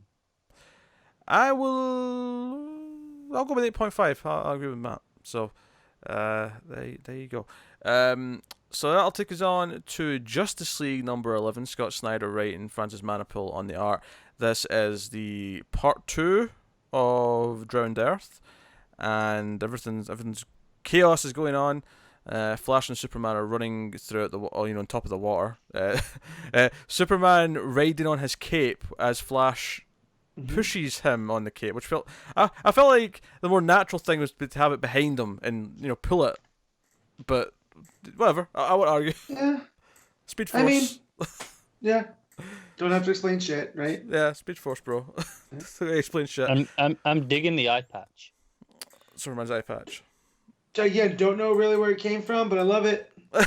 I'm kind of in the same boat. I'm like, he's got an eye patch now? No? Yeah. I mean, the eye patch is okay. It kind of makes me think back, though, to when he had a beard when Pac was writing him in Action Comics and going, you know what, I missed that beard. Yeah, that beard was good. I just feel like with the Drowned Earth, we're getting to pirate Justice League. And you gotta give someone an eye patch. Why not Superman? Diana's got the robot bird. Yep. And the ship. I'm like, a little boat. Well, and the ship. Don't care about the ship. I'm not about the robot bird. Boats are a pretty important part of pirating. They are, but I'm just in terms of things that just come out. Like, I get, all right, she's got a boat lying around, but hang on, robot bird, where's that come from? That's a good question. Her whole story, like, where'd she get everything from? Like, she just shows up looking cool. Yeah. You know? Like, there's the story to be told there for sure. So we're kind of splitting teams. Batman's on his own in the Hall of Justice, but we're splitting into kind of two main teams. One is Superman and Flash, who are quickly saved by Mira, and she takes them to this desert because they're trying to find the Tomb of Arian. The Tomb of Arian, because they want the tear, which they can maybe fight these water gods with. And they go on. It's very mummy-esque, you know, sand opening up, and there's like a tomb there, and nothing's quite ready. Unfortunately, though, Black Manta's already blagged it, and it's like, well, tough. I have the power of the ocean now. We're going to drown everything. You are screwed.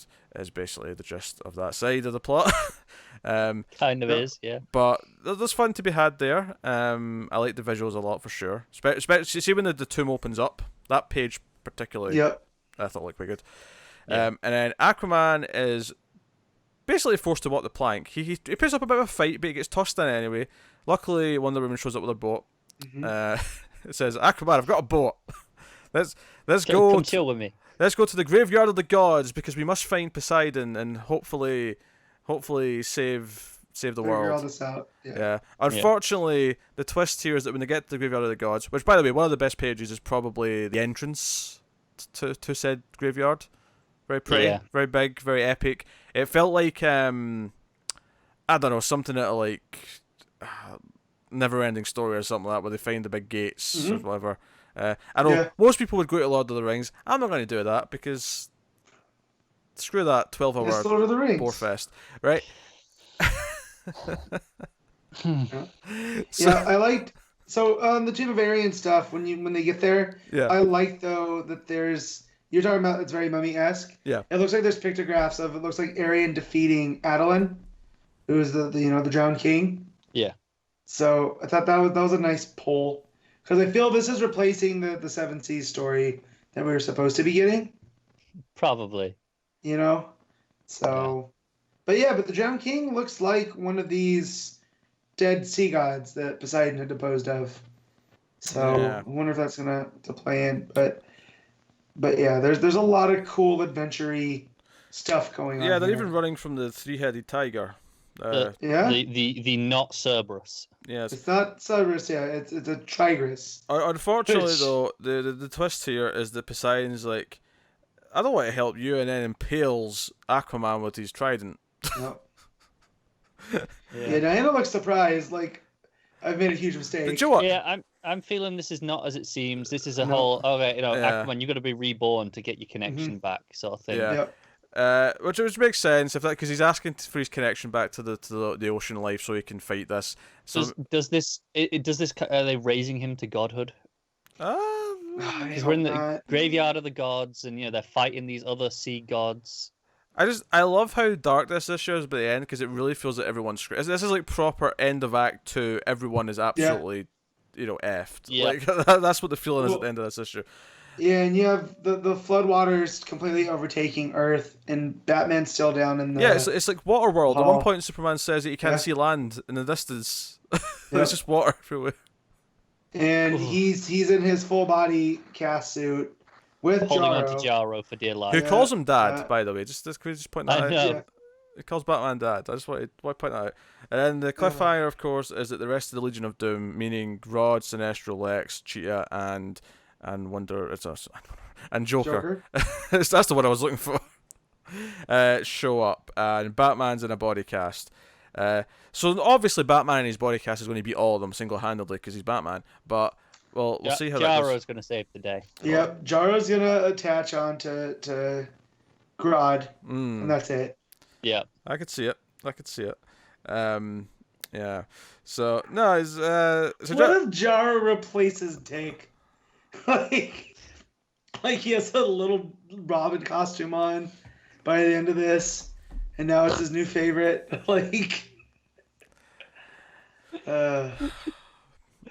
hope Jaro sticks around. I mean, I miss Starbro, but Jaro is a good replacement. Automatically, Jaro is better than Rich Grayson. Or Rick Grayson, whatever the hell his stupid name is. Rick is better than Rick. I will give you that. So, yeah. As communication devices for the League go, Jaro is better than Cyborg. Sure. Yeah, but can he boom tube? No. So. Yeah, but he's cool. So he's a communicator, but he's not a travel agent, Connor. So. No, but they got all the Zeta tubes anyway. Just knocking around. But yeah, no, it was a very quick read. Yeah. Art looked gorgeous because they're tight. Yep. Yeah, the Manapul just kills it, like Pete said. Those big entrances to these old temples, like that's right up my alley. Now you're gonna have Manapul draw them. It's like double. You're gonna give Superman an eye patch. Sweet. Like it just.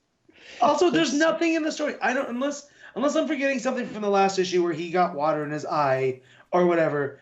There was nothing in the story that has necessitated him having an eye patch. I don't remember anything. Did he get stabbed in an eye? I don't remember. I don't remember. But I just liked it that Manapul's just like, oh, hey. Let's do it. Eye patch. Yeah. So, As you do. Yeah. As you do. That was a really tight, fun read. I'm still digging this. Not that it needs to be compared, but because we just had Witch, where it's hard not to compare them because they're very similar in time spans and number of issues and whatnot. And I think this one is the more coherent, fun one with more big, stupid, pulpy ideas. Yeah. Doubt of taste, maybe, but I think we'll have to give it another couple of issues to judge because Witch now has started really strong. Yeah. It was the middle that kind of flagged. Yeah. Well, what's weird though is that even though this is technically only part 2, it feels more like part 3 or 4 because a couple of the lead-in issues already kind of felt like part of it. The Aquaman stuff definitely felt like the prologue, if you will. Because that last Justice League issue before this one definitely is part of it. Like that absolutely has to be in the trade with it. There's no way it can't be. It will be. So it just this is kind of murky. So the next part of this, I think we get an Aquaman and a Justice League in the same day. So there's nothing next week. Yeah. And then the week after we get Aquaman, which is a tie-in issue, but not a main part, I don't think. And we get Justice League. We have to figure out which one we need to read first. It's just got to read in order at the back. Flicking through. Just read this because if Aquaman's not a tie-in, then read that last. Yeah, but is it a tie-in set after this issue and before the next one, or is it a tie-in? Yeah. Because where Aquaman ends here, is it going to have Aquaman in it, or is it going to follow just Mirror stuff? I don't know which one it's going. I wonder if it's going to be a whole issue of like Aquaman getting killed here, quote unquote. He goes to like mystical water heaven for a journey, and that's what the Aquaman issue is, and then he comes back. It could be, yeah. And it could be a case of in part 3 of this in the Justice League issue, he's already back. Aquaman's back in action. It's like, hey, you want to find out what happened with him? It's in Aquaman. Actually, funnily enough, that would be a really odd comparison to the Witching Hour because Wonder Woman essentially went to a death plane for a bit. Yeah. Yeah. Kind of hope it doesn't happen. And Tinian did script the last issue we read too, so he did the special. So it's true. This is true. No, it's big and pulpy and kind of dumb in places, but kind of fun and just kind of ridiculous. So I'm having fun with it. I'm enjoying Drowned Earth. Matt, what would you give this issue out of 10? Oh, this is also an 8.5. Like most of it's probably on the art, but again, this is a whole lot of fun. Like this is what I signed up on Justice League for. Like, while all the other arcs, like that's fun, like Doom and all the philosophy behind it, but like sometimes I just want a blockbuster. Yeah. Connor.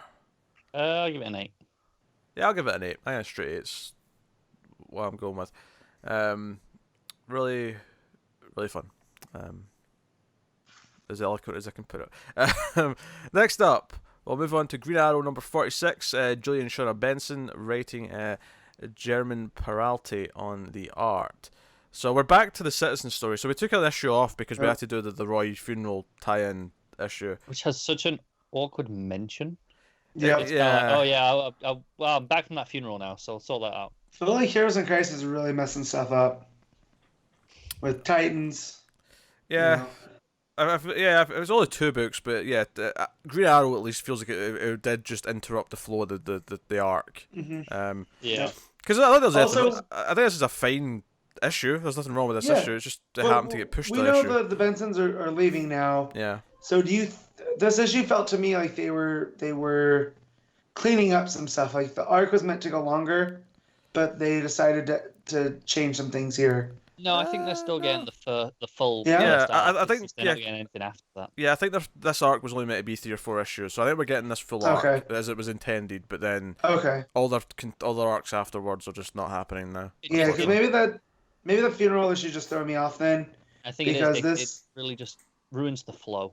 Yeah, because the Citizen stuff here felt like an early reveal, but then again, if you take out that other one, I'm sure it's not. We've just got one more issue of this arc, right? Yeah, just one more. So, no, I mean, they do some investigating. They kind of split up. Oliver investigates the drunk driving thing, and very quickly reveals that he was not the one driving, and that is a fabrication. Which I'm not a fan of this. Me either. Yeah, I mean, I was okay with them finding out it wasn't really him, but I liked the drama aspect of him actually having made a really serious mistake. Because I like the idea that he didn't know all this time. Like, you know, he wasn't aware that he'd killed someone, otherwise he would have done something about it. But I like the idea of him finding out and then having to deal with the consequences of that and how he atones for that in some way. He goes to jail, like on the show. Yeah. Having such a quick and easy, no, it's not him. Even just the fact that it happened this quick is just kind of like... It was the other guy. Yeah. Well, it made me feel like they were condensing it, you know? Like... Here we're gonna add this cleanup, but that could have just been the story from the beginning. Yeah, because I don't think they knew that they were being kicked off when they wrote this. It felt too sudden, didn't it? Yeah. So I don't think they knew either. Like I said, I think I really liked this plot point last issue. Well, not last issue, but the last part of this arc, when that was revealed, like all the stuff they did for him, and that weight that it had, and then just to undo it immediately, being like, well, none of that really matters. It's fine. Forget about it. At least if you give us like a 4-issue kind of arc where he thought he'd done it, and we could explore maybe how he felt about it for a while. We got no time to deal with it because we found out last time, really. Then we went off to the funeral where it was irrelevant. Yeah. And then we come back and he learns within half an issue that it wasn't actually him. What's the point? Yeah. Yeah, it's just the biggest complaint I think you can make about this issue is just that it kind of throws that away so quick. Because the actual, Dinah investigating, trying to track down who this driver was, and then Oliver tracking down the cop, and then it's, no, it wasn't me, it was a rookie cop that night taking photos, and that leads to this house, which turns out to be the Citizen, and he gets away. Actually, my favorite... tries to blow Ollie up. Yeah, my favorite page of the book probably is him jumping from the explosion. I really like that page. It's really cool. It's really nice. Page. So we're all in agreement here, though, at the end, when Oliver decides to become a public figure again and come out in the open, and he gets immediately kidnapped by Citizen. That's intentional, right? That's part of the plan. Yeah. Oh, yeah. No, it's the idea. He goes, all right, I'm getting police protection because I know he's part of the police. Yes. Right. And the look that Kate Spencer gives him, too, in the courtroom. It's like, oh, we got him. Yeah. So no, I mean, his banter with Dinah, they're investigating stuff. All of it's enjoyable. I'm sad that the Bensons are leaving. The only downer really to this issue is the throwing away the interesting dramatic part for all of his character so quickly. Yeah. Something I really liked in the art was that on the final panel, he's he chucks the phone out the window, and something I feel like I never see in that is the case comes off after the impact, so you see the case as well. That's a terrible case then, right? Well, not necessarily. Because you want the case to protect the phone. Well, yeah, but it's the idea, right? No, it's like like a helmet, you get one hit, right? Really, and then it's like, well, it's useless now. I'll debate that it's not the case. I'll debate it's the back of the phone, where we take off of the battery. Yeah. No, it looks like the case to me. It's the way it curves around it. It's got too much of a curve to it. You feel really strongly about this. I don't actually care. Can we talk about them throwing shade at cosplayers? Because they're like, oh, it's just a costume of a costume. And the guy's like, oh, it's cosplay. Don't you get what that is? Yeah. It's weird. Like, when you think about superheroes in the real world, you'd like to think that there wouldn't be people dressing up as, like, the Joker, right? Because, like, he's this big threat that's killed multiple people. You know? I mean, you say that, but I mean, I'm pretty sure I've seen Halloween costumes with people dressed up as, like, like Manson. True. Right. But, so, yeah. I mean, they definitely would. True. I thought that was pretty funny. Because it wasn't Citizen. It was just a cosplayer. And it's just like, oh, dude. Yeah, I wasn't familiar with this artist, actually, but I thought did an okay job. Yeah. Yeah, good. Pretty good. That's pretty solid. It felt in tone with what the book has been up until. I think there was a few points where it felt like it was shifting styles a bit. Like there were points where I don't know if there were more than one inkers or different colorists or something. I'm not sure. There were points where it felt really clean. Like if you look at it's not just this, but the some of the pages in where Dinah's doing her investigation. Mm-hmm. The final panel where she's checking her phone for she Googles the guy and the panel where she stood there after on the phone, it looks so clean. Yeah, but there's other pages that just feel really scratchy and like sometimes the inks are a bit loose compared to other places, and I don't know if it's intentional. Felt a little bit jarring at points. Yeah, I think it is intentional because the pages that I see where the inks look a little bit looser are like they're supposed to be shadowy. You know, it's not consistently like that though. Like, no, it's I not. Is it? The fight scene, like 3 pages in, when Dinah's doing a distraction, it felt really loose for that page, and then the page after is clean for the top half, and then loose again at the bottom. Just felt pretty inconsistent in the inks, I think, more than anything. I can't see if it's more than one. I can't find the credits page. That's for Green Arrow then. Matt, what are you giving it? That's just 7.5.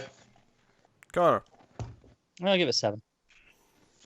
Yeah, I'll go with a 7 as well. I think it's solid, but not like stand out right like that. Alright, that'll take us on Adventures of the Super Sons #4, Peter J. Tomasi and Carlo Barberi on the art. So, the Super Sons ride off a space cabbie quickly to get out of Dodge, and there's some... Basically, they keep messing with the flight controls. Space cabbie's cab breaks down, and they end up in a creepy mansion on another planet that turns out to have timey-wimey elements going on, and the book ends with a cliffhanger of them running into adult versions of Damien and John. Thoughts, Matt?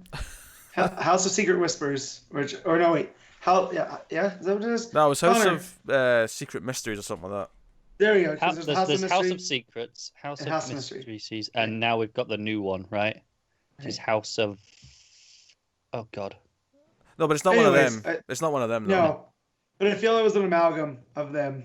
Yeah. It's the House of... It's a new thing. It's not like one of those, yeah. Yeah. So I thought that was fun. The part that got me the most is they're in Space Cabbie's cab, which is more like a spaceship than a cab in this story. And either Blue or Red is sick. I think Blue is sick the first time. Blue is sick, and they're like, he explains to Damien that he can feel everything Blue's feeling, but he doesn't feel sick, and it's probably because Blue's taking on all of the sickness himself, so Red doesn't have to feel it, because that's what heroes do. And Damien just gives him a look and goes, "You just inspired yourself. I am so over this." Yeah, and it becomes a running joke throughout the issue, though. So good. Because later on, they start talking about how each other inspire each other. This it just cuts to Damien's face, and he's like, there's enough of this. So good. And then because they don't know how to solve, because it came from synthetic red kryptonite, they don't know if the effects are going to wear off. But as soon as they get into this House of Secret Mysteries, John reforms into his normal self. Yeah. But Joker Jr. steals the cab because Space Cabbie wasn't there, right? No, he kicks him into the. Yeah, he kicks him into the swamp. Yeah. And then. No, he kicks him into the cab. Takes off. Does he not? Does he? I think he kicks him into like the trunk or whatever. Yeah. Okay. So Space Cabbie's there but doesn't have control. So we'll see where this goes. This isn't at all what I was expecting out of this book, and that sounds like a complaint, but it's not. Because this is so much fun, and it's just like Tomasi being able to kind of just have carte blanche with these characters. Yeah. Because nothing's really gonna last, you know. Yeah, because you've got the Injustice gang are left behind, and Rex Luthor. There you go. Rex Luthor. He's got the hypercube, and he's basically wanting to take over Earth. And he even says that he wants the real Lex Luthor to be his sidekick. So he's got aspirations. I actually want him to meet Lex Luthor just so Lex Luthor can put him in his place in minutes. That would delight me. I want him to punt him off of the Luthor Court building. Seconds, Connor, you happy? Yeah, better. Because he's such a little snot-faced smart arse that I would be delighted for Lex to put him in his place. Thinking he can measure up to the greats. How dare he? Yeah. So they're off to plan that as the Super Sons are trapped in this house on this planet. And Damien is asking some good questions. He's asking, why is this alien planet breathable? Mm-hmm. And why is there a Victorian-looking mansion on said alien planet? You know, he's asking some proper good questions. But with the way that the hyperdrive works, though, is they could be in any number of dimensions. Oh, sure, yeah. As well, because they mentioned like the wormhole generator is now broken. I appreciate it though, because it's the sort of thing that when watching Star Trek, they very rarely ever question the fact that almost every planet they go to does not require any type of breathing apparatus. Right. It's just it's breathable. It's fine. Right. Oh, it's weird how this planet's based off gangsters in the 1920s. Oh, it's weird how this planet's based off Nazi Germany. Oh, it's weird how this planet is based off of this. It's just because I guess you see it enough times, it stops being weird. Yeah. Yes. The real reason for that, though, Matt, was that they had sets and costumes from other shows that they wanted to reuse. That was the actual I know. It was a cheap thing. It was also, they told Roddenberry, someone told him, hey, these are just morality plays, but set in space. He goes, yeah, that's our secret. Let's keep it that way. So, you know, they're very well aware of what they were doing. Yes. They're on track. But it was an enjoyable issue, as per standard with this book. It's enjoyable. Yeah. The interaction between the two boys is good. Art's really solid and playful and expressive. That's about it. I can't add much more than that. Yeah. So what are you giving it? It's an 8. I really enjoyed this issue. Just the John stuff, inspiring himself, and Damien just being so annoyed, and then Rex wanting Lex to be his sidekick. Like, it just, I couldn't have plotted this. Like, when this book started, I had no idea they would be in the House of Secret Mysteries meeting middle-aged versions of themselves. So it's not just that they're older, they're like older than their parents. Yeah, they're very bulky, but they've got like a bulky version of the Robin suit and a bulky version of the Superboy suit. So, I'll probably give it an 8 as well.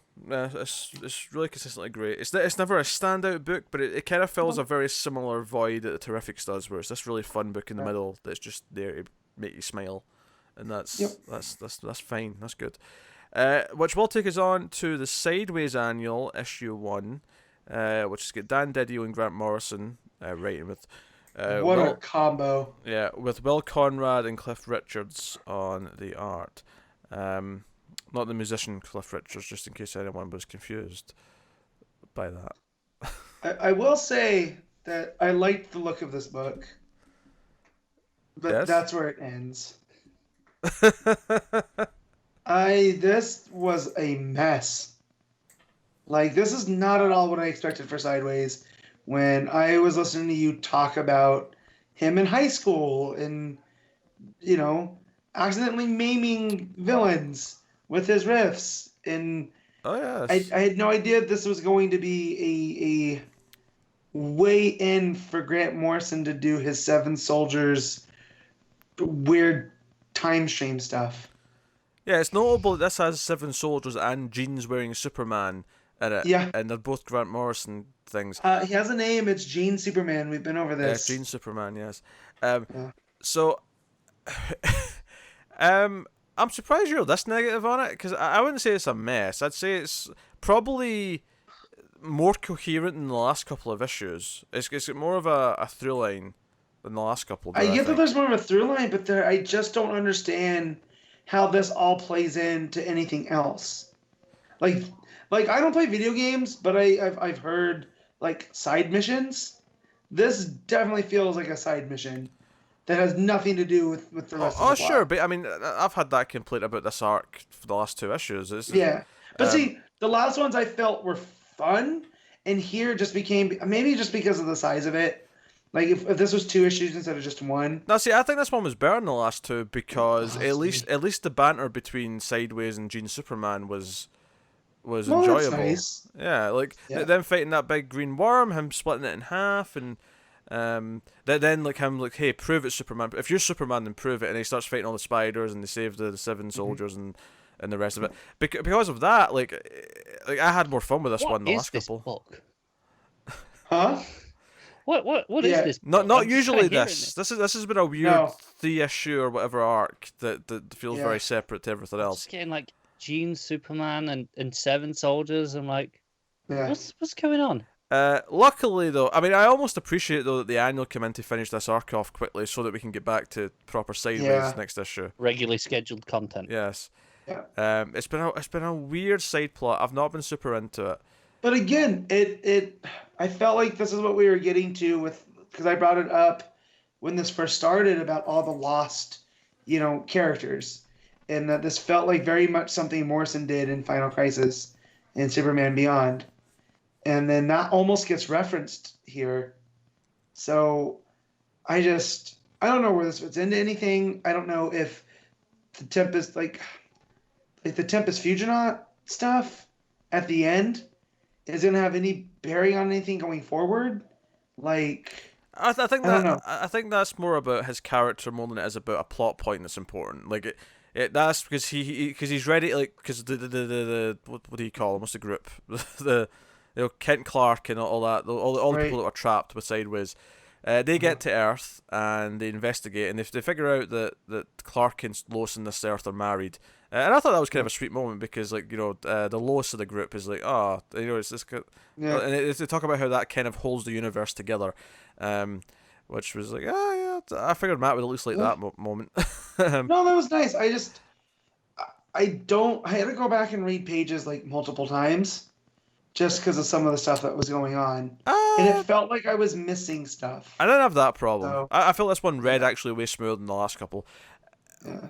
But so the thing I remember Tempest Fusionaut is that they're essentially arrest him and send them back to the Dark Multiverse because they're not meant to be on Earth, and they convince him and say, hey, Sideways helped us get here, and you have made exceptions in the past because you actually have a conscience. You could do that again. Let us stay here and not go back to like a hellish world that's doomed to peril, because we're not bad people. And he's like, Sideways is vouching for you. In that case, you know what? I will honor his request, and I will allow you to stay.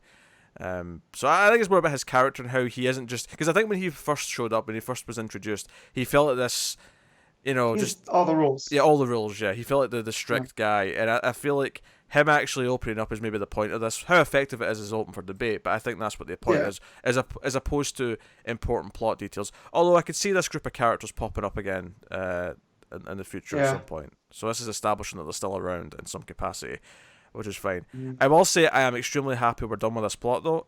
As much as I had more fun with this issue than the last couple, this has easily been my least favourite section of the book, is this last plot. But this 7 soldiers thing I could have done without completely. But I'm happy to be going back to the main story. I'm happy to get back to the supporting cast that I like a lot, Ernie and co. So I'm looking forward to the next issue. But this one, like I say, I think it was better than the last couple. I think there was some better character beats in it, but not great. What are you giving it out of 10, Matt? Oh, this is a 7. I was happy when I was done. Your rating scale is so weird. Yeah, earlier, what was it? I gave a 7. I think it was Batman, and Matt gave me a funny look. Like, really? Like, 7's good. Like, you're going, oh, I didn't really enjoy this, and giving it a 7. Yeah, because Matt, I'm giving this a 6, and I like it more than you. All right, fine, then I'll give it a 3. Take it. What? Matt, scales. Yeah. I don't think you understand how a scale of 1 to 10 works. Let's go. So when I rate them, I only rate them so that I can put them in order at the end. So that's it. So I don't care about the scale. It's My numbers mean something, damn it, and I will surely mean something. But because you list everything. Connor takes his numbering seriously. This isn't just me. Yeah. Yeah. My numbers mean something. They mean a damn it. Anyway, yeah, I'm giving it a 6. This was probably better than the last couple, but it's been kind of a rough 3.1427 pi. I rate this pi. Okay. Oh, I want pie. Yeah, if it's food pie out of 10, that's quite a high esteem. 22. Well, I mean, it depends what kind of pie you tell me it is. True, but Shitty pie, that's whatever. Let's move on. Feel free to judge Matt's numbering system in the comments. I'm curious as to everyone's thoughts. And this is the face of not caring. So there you go. Judge away. It's even worse. It's even worse. 121 Overload, right? The point of that show is that we pick a movie we love and we put them up for a vote for patrons, and they vote for which one gets picked. His movie won, right? Lost Boys won, and at the end of the review, he gave it like a 6.5, and I'm like, Matt, the whole point is that you pick a movie you love. I had to watch Lost Boys. You could have watched Sleepy Hollow. You say that as if that's better. You keep saying that.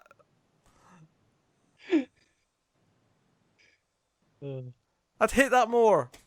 I love just how much Pete hates. Well, I mean, you say that, but now you're just giving him ammunition because Sleepy Hollow's going to go in a vote at some point. No, because he threatened some like black and white 3-hour foreign stuff. So I'm keeping in line. Oh, surely there's a time limit. There ain't no time limit. Don't be ridiculous. I'll be nice and not submit the 7-hour Hungarian film I want to watch. I'll be nice and not do that. But I'm never watching that one. That would be the end of the show because I'd see the runtime and be like, yeah, I'm not doing it. So I'll be nice, but I think anything in a normal film length is more than applicable to the show. Anyway, we're at a bit of a tangent. Matt's numbers are weird. So. Moving on then to the final book of the week, Connor's got a punishment because one of the perks at patreon.com/MailFuzzTV is that you can enforce me or Connor to read a book once a month, and one of the long-running patrons has been making him read Red Hood and the Outlaws. This will be the annual issue 1. It's annual 2, actually. It's annual issue 2. Oh, fair enough. So that bloody long. Issue 2. Scott Lobdell writing, and I have no idea who's on art. We've got 2. Clayton Henry, there's the main thing. And then there's a little backup by someone else. Let me just get there. The backup art is Neil Googe. Okay. So, there you go. This is actually last month's Red Hood. Connor missed so many episodes that he has one left over. So, this is him making up. This is October's Red Hood. Yeah. So the main story, positives out of the way first. It's not bad. I mean, Lobdell gets decent artists somehow. I don't know quite why, but it looks pretty good for the most part. A couple of odd faces here or there, admittedly, but it's got a very clean, sleek look to it. But basically, it's Jason and Roy, because Roy's not dead yet. Actually, a big part of this issue is Roy deciding to go to Sanctuary. Okay. Yeah, like basically they're living back in the Temeranian ship that they were in like in the New 52 stuff with Starfire. Uh-huh. That crashed chip in the jungle. So they're back living in that at the minute. Okay. And just, Roy's using like a hologram phone thing to talk to Killer Croc, who's in prison, which I can't remember which prison he's in. I don't know if it tells me. But he's off in prison, and they're talking because Killer Croc's his sponsor, and we get that the mantra that Roy has, that one that was at the funeral. Yeah. Yeah, like that's a big part of it here, and it's overlaid with Jason deciding that he wants to, he's trying to find his teammates because they vanished through a portal at the end of last issue. Jeez. Yeah. He's got this thing that searches the multiverse, and he goes, right, search for Bizarro or Artemis anywhere in the multiverse, and it says nope, they don't. No life forms known in existence. I'm like, well, it must be broken. There'd at least be some other versions of them. At least, especially Bizarro, because there's, Yeah. I was like, well, that was weird. Well, I mean, this is how you get into Red Hood Outlaw, because it's retitling, I think, for your next issue. Right. Is it actually retitling? I know it was getting a redesign. Yeah, it's just called Red Hood Outlaw. There's no Outlaws anymore. It's just Red Hood Outlaw. Oh, for God's sake. Ugh. I thought it was just getting a new team. You're telling me I have full 100% Jason? Yeah. You got all the Jason you could ever need. Oh, God damn it. God damn it. But yeah, no, he decides to, get back to it, stop moping around. They go off on a little mission to Beijing, some gun smuggling thing. Susie Sue and the sisters of Susie Sue are the ones behind it because she's in hospital. Bit of a fight scene. It's cool. Art's nice until it gets stupid. Roy has a helicopter arrow. So, he's just holding up an arrow and the end starts spinning and it lifts him and he's grabbing onto Jason and it lifts them off. It's like, Matt, in Star Wars Rebels, the lightsaber spinning thing. Yeah. It's like that. But when the Inquisitor used that, I understood it. It was like a training tool, right? Yeah, no. Roy just pulls this out and this is how they escape. It's like, yeah, cool, helicopter arrow. So is it like in Mario where you wear the propeller hat and you jump and it spins? Yeah. So he fires it up and then you grab on? Oh, no. I don't know. You don't see him fire it, I don't think. I don't know. He's holding on to it and it's called the propeller arrow. And he's just holding the arrow shaft and the top of it's just spinning like helicopter blades. I'm like, what the hell's going on? Why don't read this book? Like what? I couldn't get my head around it. It came out of nowhere. Like, is this a thing that they've used before? I don't know. No, not that I can remember. Like, I don't remember ever seeing it. Because it doesn't make any sense. No, it doesn't. I think Lobdell was just listening to you spin me right round, baby, right round when he was writing this, and he said, "Oh, you know what? I've got an idea." I can understand if you shot it up and with some, Q-Tech, whatever, it reaches a velocity, becomes a full-on propeller, and they grab onto a tow rope. He's got his bow slung over his arm, so he's not, it's not like he's just fired it. Because he fired an arrow into the wall and there was an explosion, which I think the impression I got there was that it was an explosive tipped arrow. Fine. And then the next thing, the sisters are looking shocked. They do that, the question mark, exclamation mark thing. And then they're just flying. He's just holding on to an arrow and it's spinning at the top. And I don't... Rufflecopter. Yeah. I don't know. But, then they get back. They have a bit of a heart-to-heart. Roy's like, yeah, I'm going to go check out this sanctuary place. They don't actually name it. They're just going to rehab for capes. Jason's like, hey, Roy, I've got you. And then Jason's like, who's got you? And they're flying through the air, looking at each other's eyes. Lobdell's not clever enough to pull that off. Because they could have. when red combines with red and becomes one, it's a magical romantic embrace between an archer and a prick. Pretty much. Anyways, but that was the main issue. A little backup. It has the caption is "a moment later?" or an eternity ? And it's a Bizarro waking up Artemis, and she's like, "Oh, how long was I out?" And he says, "He stopped. I stopped. Me stopped counting moons." So presumably a while. They're on some alternate Earth. They're outside the Hall of Justice, but on this world it's called the Hall of Punishment, or they put over Hall of Punishment over the top of Justice. So he's like, they're going, "Oh, I hope it's an alternate reality." So they're still out there. They'll come back into the book at some point now, I assume. Punish. That's a reference to the classic film Silent Night, Deadly Night. Not even the first time you've done that this week. It's not. That's what I was thinking of it probably, because I was thinking of Punish. Yeah. You have it's Red Hood and the Outlaws 26, and then it becomes Red Hood Outlaw 27. Okay. So yeah. But you're almost caught up, Connor. You get 2 issues now. Yeah, but you'll always stay 2 behind because he's. No, I know, but from where he started at, sure. He was really behind. So. And that was mostly his own fault. I had the month where I decided to maybe read one every week. Yeah. That's right. That's how you caught up. Yeah. But you also decided to read up until they became a team, and that was like 8 issues in. 6. Was it 6? I thought it was more.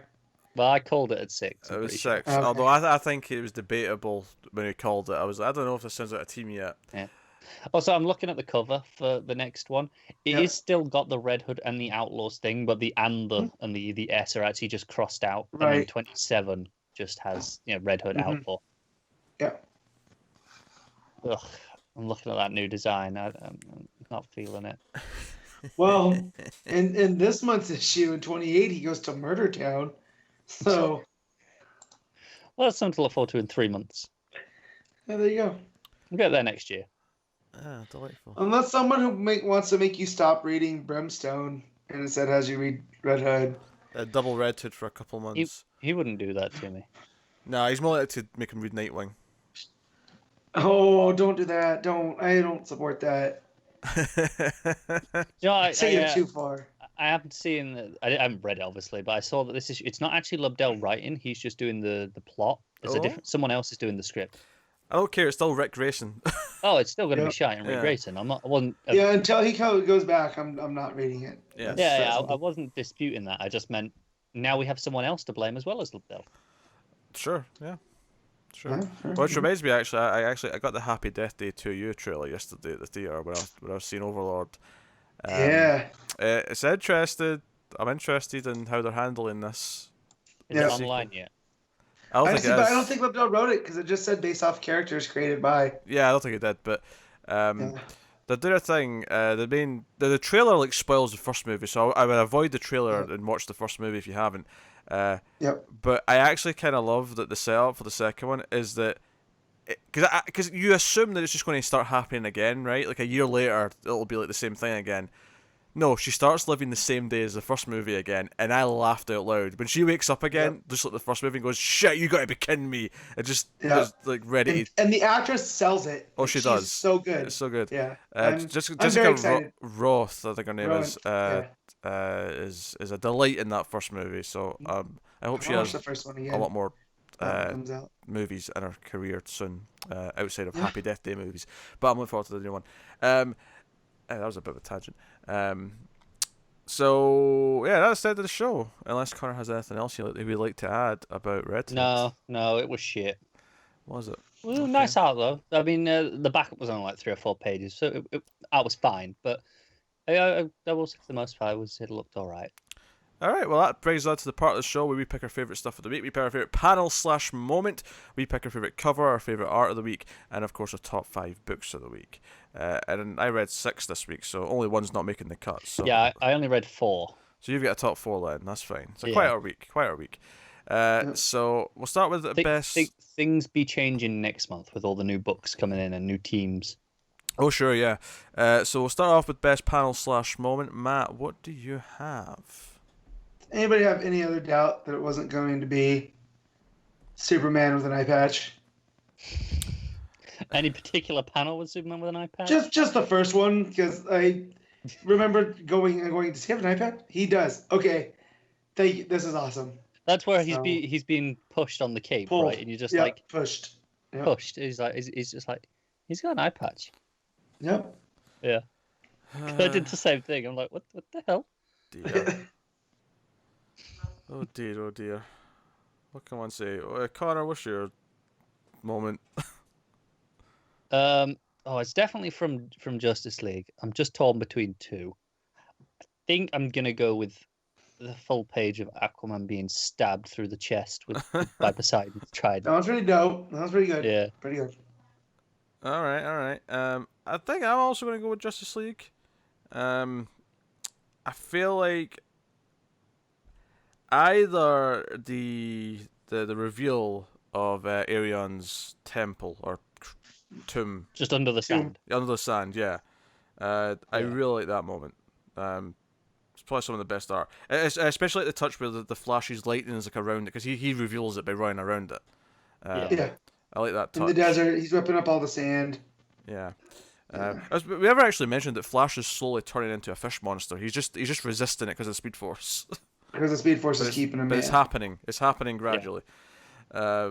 But yeah, that's about it. So next up, best cover of the week, and obviously we got a Janin cover. The variant in Green Lantern's pretty nice. The Quietly cover, yeah. That's the one I got. It's gorgeous. But I love the variant for Green Arrow. I was going to say the main Green Arrow cover I really like. Me too. It's pretty good as well, yeah. I really like that one. Yeah. So I think that's mine, which is actually impressive given there's so many good covers they picked from this week. Because obviously Janin's Batman cover's great, and I think the variants. The Matina one. Yeah, Matina usually wins for me. Matina is great. Normally wins, and it is fantastic. But I think I'm going to go for something a little bit different. Go with Green Arrow. Yeah. You stole mine because I was going to say Green Arrow. Well, I mean, yeah, it is very good. It's a nice Matt Leaf cover. I'm gonna go with the Green Lantern variant ultimately, but I mean, people like Quietly, and I just don't see it. Quietly. I know.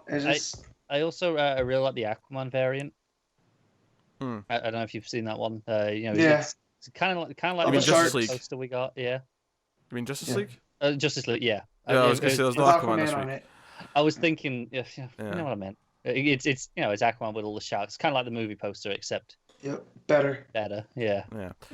All right, so best art of the week then. Could be a heated discussion here, but Matt, where are you falling down on this? Oh, this is easy. I mean, Janin's great, but Manapul's my dude, so I'm gonna go Manapul. And Connor's gonna say Sharp. I'm torn. I'm torn because out of my 4 books, 3 of them is Janin, Sharp, and Manapul. I mean, the art on Green Arrows, I liked it well enough, but compared to the other 3, I mean, come on. No, I'm gonna go Manapul. This was some of Manapul's best work in a while. I'm going Janin. I think Manapul's characters don't always necessarily thrill me as much as it does you guys. Although he's still very good. But Janin, I rarely have any complaints about. Feels like a big budget comic to me, if that makes any sense. It just feels big. Good week all round though. Yeah. Good art this week. So top 5 books of the week then. Matt, what are you hitting us with? So my number 1 is Justice League. 2 is Batman. 3 is Super Sons. 4 is Green Arrow, and 5 is Green Lantern. Cool, Connor. Green Lantern, Justice League, Batman, Green Arrow. I think I got Batman at number 1, then Justice League, then Green Lantern, then Super Sons, and then Green Arrow. There you go. Meaning that Sideways is the only thing that didn't make it on my top list. unfortunately. But hey, that was not a surprise given the thoughts that were shared on the subject. No. So there you go. But yeah, there we go. And it pains me because I've not done a reference yet this episode, and I'm really trying to struggle one out, and I can't think of an actual See, now way to it's get just to it. forced. It is forced, which is why I've not said it. Yeah, but you didn't have to mention it. You could just left it. Nah, because I'm upset. I'm actually annoyed. I'm annoyed that I haven't done it. I'm annoyed that I've not been presented with an opportunity. Do you know what you do have an opportunity to do? Close the Tell show. the people what's coming next week.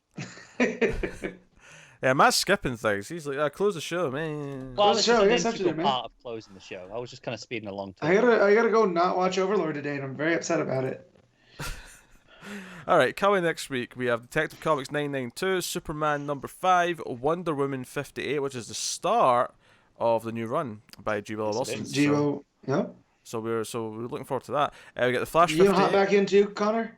Oh yeah, definitely. We have Mr. Miracle number 12. We have that's a big deal. Finally, the last issue of that. We have Catwoman number 5, Supergirl 24, Titans 29, Hawkman number 6, Sideways number 10, and Plastic Man number 6. So no Sideways. No Sideways. Oh, I guess I got pushed. No Sideways. Yeah. That's Right. the final issue of Plastic Man, worth noting. That's true. There was always going to be. That was a mini, but yeah. Yeah. But worth mentioning there. Also out next week, which we will not be covering, is Red Hood and the Outlaws 28, Suicide Squad 48, and I suppose I should mention Electric Warriors number 1, but I don't think any of us want to touch that. It says a lot when a number 1's coming out and Pete's not pushing for. One of us should probably try it. No, because it's Orlando and his weird character. I have no interest in trying it. That said, in the unexpected, there was a reveal last week that was all over the comic book Reddit. That the villain from Final Crisis, Mandrak, showed up at the end of the unexpected. So okay, interesting. For whatever that's worth, I just think it's weird that that all this Morrison stuff comes back as he's coming back too. So. Just for anyone keeping up with the Sandman universe stuff, House of Whispers is next week as well. I'm up to date on all that stuff now. Still pretty good. Cool. Matt, did you read Books of Magic yet? No, not yet. I still have it though. I think you'd enjoy it. Cool. Right here. There we go. There's also a new Firefly comic out next week, written by Greg Pak, which I will endorse. Oh, it's by Pak. By Greg Pak. Suddenly, I'm interested. Yeah. I mean, I was reasonably interested anyway. Let's be honest, but did not realize it was Pak. Yeah. There's a new God of War comic next week as well, which I'm kind of intrigued about. That's cool. While we're mentioning other stuff. Yeah, that's fine. Oh my god! I just looked at it and it's set in the new game. Yeah. The cover is him fighting a bear demon. Yeah, I know. Oh. Matt only has a temptation.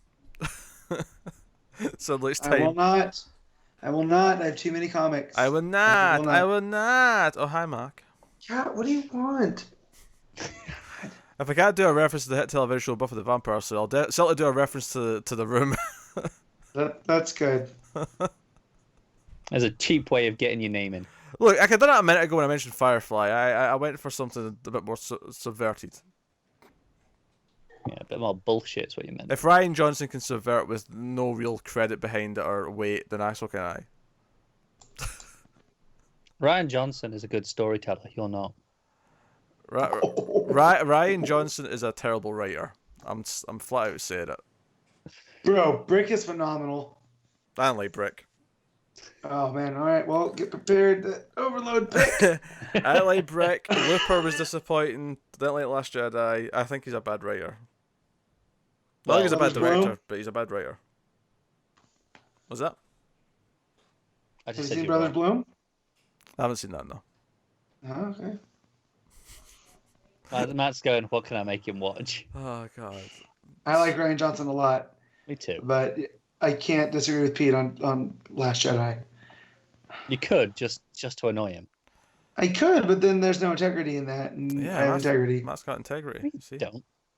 Yes, I do. Just not with my scaling system because I think it's stupid. Rating system, whatever.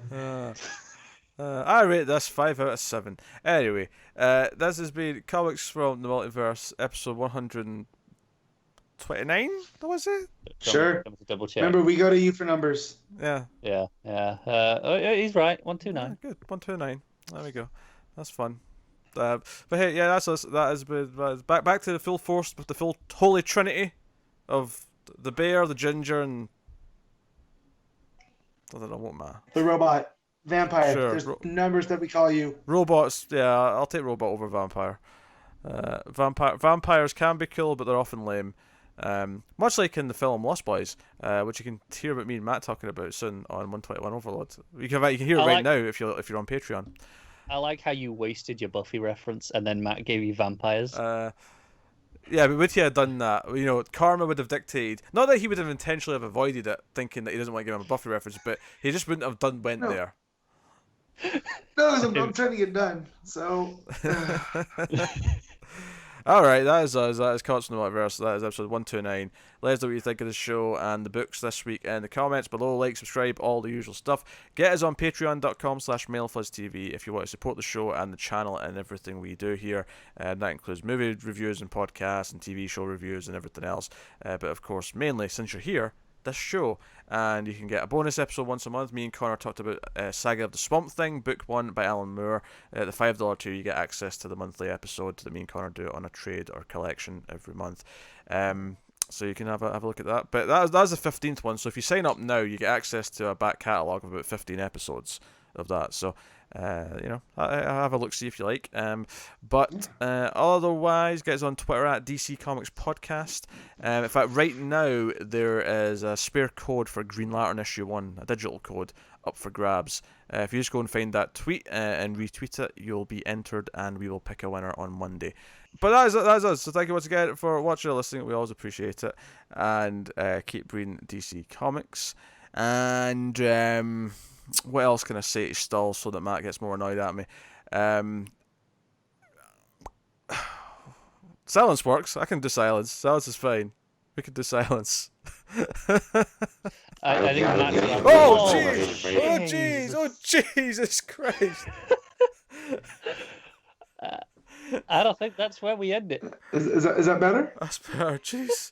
I said I was going to get up, but I didn't want to pull my hamstring again, so I'm sitting here waiting. I was going to say, I think Matt's about 3 seconds away from just hanging up. That has been Comics from the Multiverse. We'll see you next time. Keep reading comics, and always remember to never get lost in the Speed Force. Hope you've still got your ears. I give this episode a 7 out of 8. Teen.